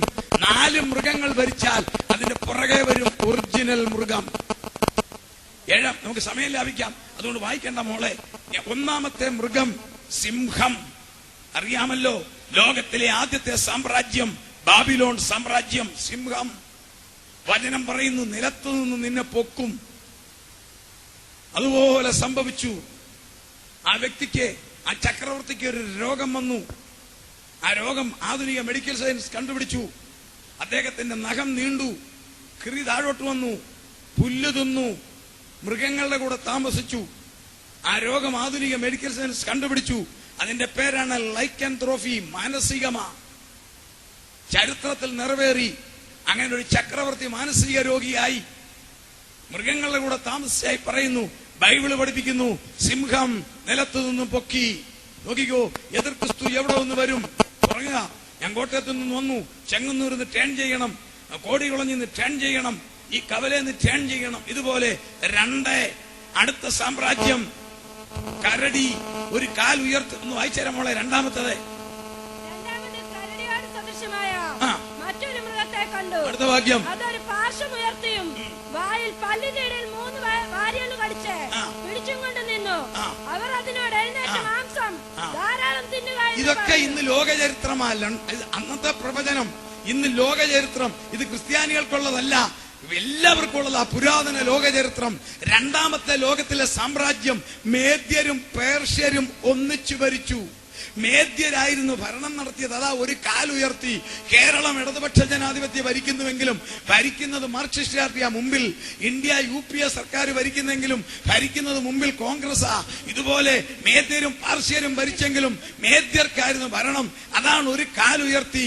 വായിൽ 3 റിബ്, വാരിയൽ കടിച്ചു പിടിച്ചിരിക്കുന്നു. 3 രാജ്യം അവർ യുദ്ധം ചെയ്ത് പിടിച്ചു. Libya, Egypt, Babylon. ചരിത്രം സത്യമായിട്ട് മാറി. ദൈവത്തെ സ്തുതിച്ചേ. 3-ാമത്തെ മൃഗം സദൃശ്യമായ മറ്റൊന്നിനെ കണ്ടു. ഇത് നോക്കി, ഇതുപോലെ നിവർത്തിച്ച്. അത് ഇന്നത്തെ ഈ കുട്ടികളും പഠിക്കുന്നതാ. പുള്ളിപ്പുലി, 4 തല, 4 ചിറക്, 4 തലയ്ക്ക് ആധിപത്യം. ഈ ഇരിക്കുന്ന കുട്ടികളെ അത് പഠിക്കാതെ 10-ാം ക്ലാസ് കയറി പോകത്തില്ല, അവിടെ ഇരിക്കേണ്ടി വരും. ലോകം കണ്ട 3-ാമത്തെ സാമ്രാജ്യം അലക്സാണ്ടർ ചക്രവർത്തി ഭരിച്ച ഗ്രേറ്റ് സാമ്രാജ്യം, യവന സാമ്രാജ്യം, ഗ്രീക്ക് സാമ്രാജ്യം. 4 ചിറക്. അന്നത്തെ ലോകത്തിന്റെ 80% യുദ്ധം ചെയ്ത് എടുത്തു. ഇന്നത്തെ പാകിസ്ഥാൻ, അന്നത്തെ ഇന്ത്യ മുതൽ എത്യോപ്യ വരെ, യൂറോപ്പ് മുഴുവൻ, ഗൾഫ് മുഴുവൻ പിടിച്ചെടുത്തു. 4 സ്ഥലത്തോട്ടും പടയോട്ടം. 4 തല, തലയ്ക്ക് അധികാരം. 30-ാമത്തെ വയസ്സിൽ ടൈഫോയിഡ് പിടിച്ച അദ്ദേഹം മരിക്കുമ്പോൾ മക്കളില്ല. ഈ ബൃഹത്തായ സാമ്രാജ്യം അദ്ദേഹത്തിന്റെ 4 സേനാനായകന്മാർ വീതിച്ചെടുത്തു. നോക്കിക്കേ, 4 തല, തലയ്ക്കധികാരം. സീനിയർ ക്യാപ്റ്റൻ ലസിമക്കീസ് പടിഞ്ഞാറൻ പ്രദേശം എടുത്തപ്പോൾ അദ്ദേഹത്തിന്റെ സഹോദരിയുടെ ഭർത്താവ് കസാണ്ടർ മാസിഡോണിയ എടുത്തു. ക്യാപ്റ്റൻ ട്രോളമി ഈജിപ്ത് എടുത്തു. ക്യാപ്റ്റൻ സെലൂക്യസ് സിറിയ എടുത്തു. വചനം നിറവേറി. 4-ാമത് കൊച്ചിനോട് വായിക്കാൻ പറഞ്ഞാൽ വായിക്കും. ഘോരമൃഗം, പേരില്ല, ഇരുമ്പ് പല്ല്. മനുഷ്യന്റെ ചരിത്രത്തിലെ സംസ്കാരത്തിന്റെ കറുത്ത പൊട്ട് 4-ാമത്തെ സാമ്രാജ്യം. ലോകം കണ്ട് അധപ്പതിച്ച ഒരു ഭരണം. 400 വർഷം റോമൻ സാമ്രാജ്യം. റോമൻ സഭയല്ല, റോമൻ സാമ്രാജ്യം. ഇരുമ്പ് ഭരണം. രാഷ്ട്രീയ കുറ്റവാളികളെ ക്രൂശിൽ തറച്ച് കൊല്ലുക, ജീവനോടെ തൊലി പൊളിക്കുക, എണ്ണയിൽ വറക്കുക. രാജാക്കന്മാരുടെ പൂന്തോട്ടത്തിൽ രാത്രിയിൽ 30 അടി അകലെ നിർത്തി തലയിൽ തുണി ചുറ്റി എണ്ണയൊഴിച്ച് കത്തിച്ച വെളിച്ചത്തിൽ കുറ്റവാളികളെ നിർത്തി ഡാൻസ് ചെയ്യുക. ഇന്നും നിങ്ങൾ ചെന്നാൽ കാണാം ഇരുമ്പിന്റെ ബാക്കി. റോമിൽ ചെന്നാൽ കാണാം അവിടെ ഒരു ഭൂഗർഭ തിയേറ്റർ ഉണ്ട്. അതിന്റെ പേരാണ് കൊളോസിയം. ആയിരക്കണക്കിന് റോമൻസ് ഗാലറിയിൽ ഇരിക്കും. കുറ്റവാളികൾ എന്ന് പറഞ്ഞ് നിരപരാധികളായ ക്രൈസ്തവരെ കൊണ്ടുവന്ന് സിംഹത്തിന് എറിഞ്ഞു കൊടുക്കും. ഈ എലി പൂച്ച കടിച്ച് പറിക്കുന്ന പോലെ പറിച്ചപ്പോൾ കൈയടിച്ച കൂട്ടർ ഇരുമ്പ് ഭരണം. എന്നാൽ അധികമാർക്കും അറിയാൻ മേലാത്തൊരു കാര്യം കൂടെ ഞാൻ പറയാം. ഒടുവിലത്തെ 10ാമത്തെ റോമൻ ചക്രവർത്തിയുടെ ബർത്ത്ഡേ ആഘോഷിക്കാൻ ആയിരക്കണക്കിന് റോമൻസ് ഇരുന്നു. ഒരു ചെറുപ്പക്കാരനായ ദൈവത ക്രിസ്ത്യാനിയെ കൊണ്ടുവന്നു. പീഡനമുള്ള കാലം, സ്മരണ കാലഘട്ടം. റോമൻസ് ഇരിക്കുക. 2 സിംഹത്തെ ഇറക്കി വിട്ടു. ഈ ചക്രവർത്തി പറഞ്ഞു, നിന്റെ യേശുവിനെ തള്ളി പറഞ്ഞാൽ നിനക്ക് ജീവിക്കാം. ആ ദേവദാസൻ ആത്മാവിൽ പറഞ്ഞു, നോ ഇമ്പോസിബിൾ, എനിക്ക് പറ്റത്തില്ല. ഈ ചക്രവർത്തി അധികാരത്തിൽ ഒരു ചോദ്യം റോമൻ ഭാഷയിൽ ചോദിച്ചു, വേർ ഈസ് യുവർ കാർപ്പന്റർ? നിന്റെ തച്ചൻ എവിടെ? നിന്നെ ഞാൻ എറിയാൻ പോവുക. ഈ ദൈവദാസൻ അതേ ആത്മാവിൽ പറഞ്ഞു, my carpenter is making A coffin for you and A palace for me. എന്റെ തച്ചൻ എനിക്കൊരു കൊട്ടാരവും നിനക്കൊരു ശവപ്പെട്ടി നിർമ്മിക്കുന്നു. ആ സാമ്രാജ്യം അതോടെ തകർന്നെങ്കിൽ ഇന്ന് ഇത്രയും പേരൂടെ കൂടിയില്ലേ? സ്വർഗത്തിലെ ദൈവത്തിന് മഹത്വം കരേറ്റിക്കേ. ഇവിടെ വിഷയത്തിലേക്ക് വരിക. ഈ 4 കാര്യങ്ങളും ചരിത്രത്തിൽ നിവർത്തിച്ചെങ്കിൽ എതിർ ക്രിസ്തു എവിടെ നിന്ന് വരും, എവിടെ നമ്മൾ നിൽക്കുന്നു? വേഗം വായിക്കാം. 7-ാം വാക്യം വേഗം വായിച്ചേ. 7-ാം വാക്യം വേഗം വായിക്കണം. 7:7. ദർശനത്തിൽ ഞാൻ പിന്നെയും ഘോരവും ഭയങ്കരവും അതിബലവുമുള്ള 4ാമതൊരു മൃഗത്തെ കണ്ടു. അതിന് വലിയ ഇരുമ്പ് പല്ല് ഉണ്ടായിരുന്നു. അത് തിന്നുകയും തകർക്കുകയും ചെയ്തിട്ട് ശേഷമുള്ളതിനെ കാൽ കൊണ്ട് ചവിട്ടിക്കളഞ്ഞു. അടുത്ത വാക്യം. മുമ്പേ കണ്ട സകല മൃഗങ്ങളിലും വെച്ച് ഇത് വ്യത്യാസമുള്ളതായിരുന്നു. അടുത്തത്. അതിന് 10 കൊമ്പ് ഉണ്ടായിരുന്നു. 10 കൊമ്പ്. അടുത്തത് കേട്ടോ. ഞാൻ ആ കൊമ്പുകളെ നോക്കിക്കൊണ്ടിരിക്കുമ്പോൾ അവയുടെ ഇടയിൽ മറ്റൊരു ചെറിയ കൊമ്പ് മുളച്ചു വന്നു. അതാണ് എതിർ ക്രിസ്തു. അടുത്ത വാക്യം. അതിനാൽ മുമ്പിലത്തെ കൊമ്പുകളിൽ 3 വേരോട് പറഞ്ഞു. 24-ാമത്തെ വാക്യത്തിൽ പറയുന്നു, റോമൻ സാമ്രാജ്യത്തിന്റെ തലയിൽ 10 രാജാക്കന്മാർ ഒന്നിച്ചു വന്നാൽ, നീ കണ്ട കൊമ്പുകളോ 10 രാജാക്കന്മാർ വന്നാൽ ആ തലമുറയിൽ ചെറിയ കൊമ്പാകുന്ന എതിർ ക്രിസ്തു വരും. 3 ഭരണമെടുത്ത് ദൂരക്കളയും. ജനാധിപത്യം, ഏകാധിപത്യം, രാജഭരണം, ഇത് 3 കളഞ്ഞിട്ട് അവൻ സർവാധിപത്യം എടുക്കും. എവിടെ എപ്പോൾ വരും?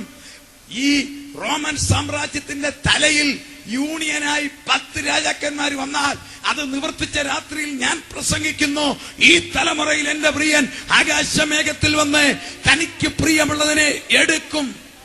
നിങ്ങൾ ഒരു കാര്യത്തിലൂടെ ഇന്ന് പ്രത്യേക സാക്ഷികളാ. ഇന്നൊരു വാർത്ത വന്നു. ലോകത്തിലെ ഏറ്റവും വലിയ സംഘടനയായിട്ട് മാറി European economic community, European union. 27 രാജ്യങ്ങൾക്ക് അംഗത്വമുണ്ട്. ശ്രദ്ധിക്കണം. എന്നാൽ ഇത് ആരംഭിച്ചത് 953-ലാണ്. 75 വർഷത്തെ യുദ്ധത്തിൽ ഫ്രാൻസും ജർമ്മനിയും തകർന്ന് തരിപ്പണമായി. അതിന്റെ കൂടെ 2 ലോകമഹായുദ്ധവും. അവർ പറഞ്ഞു, ഇനി നമുക്ക് അടി നടത്തണ്ട, നമുക്ക് ഒന്നിച്ചു പോകാമെന്ന് പറഞ്ഞ് അവരൊന്നായി. രാജ്യം തത്വത്തിൽ 2 രാജ്യം, ആലോചനയിൽ ഒന്നായി. അവരൊരു കമ്മ്യൂണിറ്റി തുടങ്ങി. അതിന്റെ പേരാ European steel and coal community. ഇരുമ്പും കരി വിൽക്കാം, ECSU. അവർ 2 ഒന്നായി. കുറച്ചു വർഷം കഴിഞ്ഞപ്പോൾ യൂറോപ്പിലെ മറ്റു രാജ്യങ്ങൾ പറഞ്ഞു, ഞങ്ങളും ചേരാം. അങ്ങനെ 12 പേർ ചേർന്നു. അതാണ് യൂറോപ്യൻ യൂണിയൻ. പേര് കേട്ടോണം. Belgium, Germany, France, Italy, Luxembourg, Netherland, Britain, Denmark, Ireland, Greek, Spain, Portugal. ലോകത്തിലെ മിടുക്കന്മാരാരുമില്ല. അമേരിക്കയില്ല, സംസ്കാരമുള്ള ഇന്ത്യയില്ല, ചൈനയില്ല, റഷ്യയില്ല, ബിസിനസ് അറിയാവുന്ന ജപ്പാൻ, കൊറിയ ഇല്ല, 10 കാശിപ്പളം കയ്യിലുള്ള ഗൾഫിലെ ഷെയ്ഖുമാരില്ല. ഇവരെല്ലാം ഒഴിവാക്കി യൂറോപ്പിൽ പോലും സ്വിറ്റ്സർലൻഡ് മുതലായ രാജ്യങ്ങളില്ല. വെറും മലയാളിയുടെ ഭാഷയിൽ അച്ചിങ്ങാപ്പയർ പോലുള്ള 12 പേർ. Belgium, Germany, France, Italy, Luxembourg, Netherland, Britain, Denmark, Ireland, Greek, Spain, Portugal 12. ഇതിൽ ജർമ്മനി, ഫ്രാൻസും തത്വത്തിൽ ഒന്നായപ്പോൾ 11. പിന്നെ ബ്രിട്ടന് ഭാഷന്മാരുടെ ഭാഷയെ പറഞ്ഞാൽ പിന്മാറ്റക്കാരൻ. ഒന്നിലും അവനില്ല. പിന്മാറ്റക്കാരന്റെ സ്വഭാവം എന്നാണെന്നറിയാമോ? സ്വത്രാഴ്ച എടുക്കാൻ നേരത്ത് വാഷ്റൂമിൽ പോകും. ഇവൻ അത് തന്നെയല്ല. അവന്റെ നാണയവന് വേണ്ട. നിങ്ങൾ നോക്കിക്കേ, പിടിമുറിക്കത് കേൾക്കണോ? ഇന്ന് നിങ്ങളൊരു പത്രവാർത്ത ചിലരെങ്കിലും വായിച്ചു കാണും. ലോകത്തിൽ ഈ നമ്മൾ ഇംഗ്ലീഷ് മരുന്നെന്ന് പറയുന്ന അലോപ്പതി ആരംഭിച്ചത് ഗ്രീക്കിലാ. പിന്നെ ഇംഗ്ലീഷുകാർ പിടിച്ചെടുത്തു. അതിനായി മലയാളത്തിൽ ബോർഡ് ഇംഗ്ലീഷ് മരുന്ന്. എന്നാൽ അതെല്ലാം ഉണ്ടാകുന്നതിന് മുൻപേ ഇന്ത്യയിൽ പഴയകാലത്ത് മഹർഷിമാർ മുതൽ തുടങ്ങിയവർ കണ്ടുപിടിച്ചതാണ് ആയുർവേദം. ആയുർവേദം ഇന്ത്യയുടെ സ്വത്താ. ഇന്ത്യയുടെ തനി ട്രീറ്റ്മെന്റാ. ഇന്ത്യയിൽ അത് ട്രീറ്റ്മെന്റ് ഉള്ളതാ. എന്നാൽ ഇന്ന് നിങ്ങൾ കേട്ടോ, യൂറോപ്യൻ യൂണിയൻ അത് വിലക്കിയിരിക്കുന്നു. മേലാൽ ഒരു കുപ്പി കുഴമ്പും കൊണ്ട് അവിടെ വന്ന കയറ്റത്തില്ല. അവൻ പിടിമുറുക്കുക, ലോകരാജ്യങ്ങളുടെ നിയന്ത്രണം അവൻ എടുക്കുക. ഇത് സംഭവിക്കുമ്പോൾ നിങ്ങളുടെ വീണ്ടെടുപ്പ് അടുത്തത് കൊണ്ട് നിവർന്ന് തല ഉയർത്തുവീൻ. അറിയാമല്ലോ, ഏകലോക നാണയ വ്യവസ്ഥിതി വരാൻ അവൻ യൂറോ കറൻസി ഇറക്കിക്കഴിഞ്ഞു. അവൻ പിടിമുറുക്കി 10 രാജ്യങ്ങൾ ഐക്യതയോടെ. എന്താണ് ഈ രാജ്യങ്ങളുടെ പ്രത്യേകത? അതാണ് നമ്മുടെ വിഷയം. ഇവരുടെ സംസ്കാരം, ഇവരുടെ നിയമം, ഇവരുടെ വിവാഹ രീതി, ഇവരുടെ വസ്ത്രധാരണം, ഇവരുടെ ഭക്ഷണക്രമം, ഇവരുടെ ശവസംസ്കാരം, ഇവരുടെ വീട് നിർമ്മാണം. റോമൻ സാമ്രാജ്യത്തിന്റെ തുടർച്ച. അസ്തമിച്ച റോമൻ സാമ്രാജ്യത്തിന്റെ സംസ്കാരത്തിന്റെ തുടർച്ച.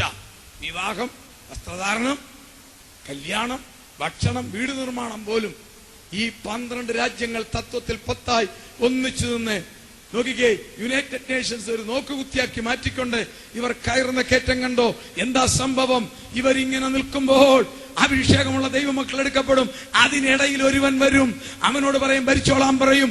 ഇത് സംഭവിക്കുമ്പോൾ നിങ്ങളുടെ വീണ്ടെടുപ്പ് അടുത്തത് കൊണ്ട് നിവർന്ന് തല ഉയർത്തുവീൻ. ഈ തലമുറയിൽ എന്റെ പ്രിയൻ വരും, ഈ തലമുറയിൽ വരും. നമുക്ക് നാളെ ചിന്തിക്കാം. ഇന്ന് രാത്രി ഈ വചനങ്ങളാൽ കർത്താവ് സഹായിക്കും.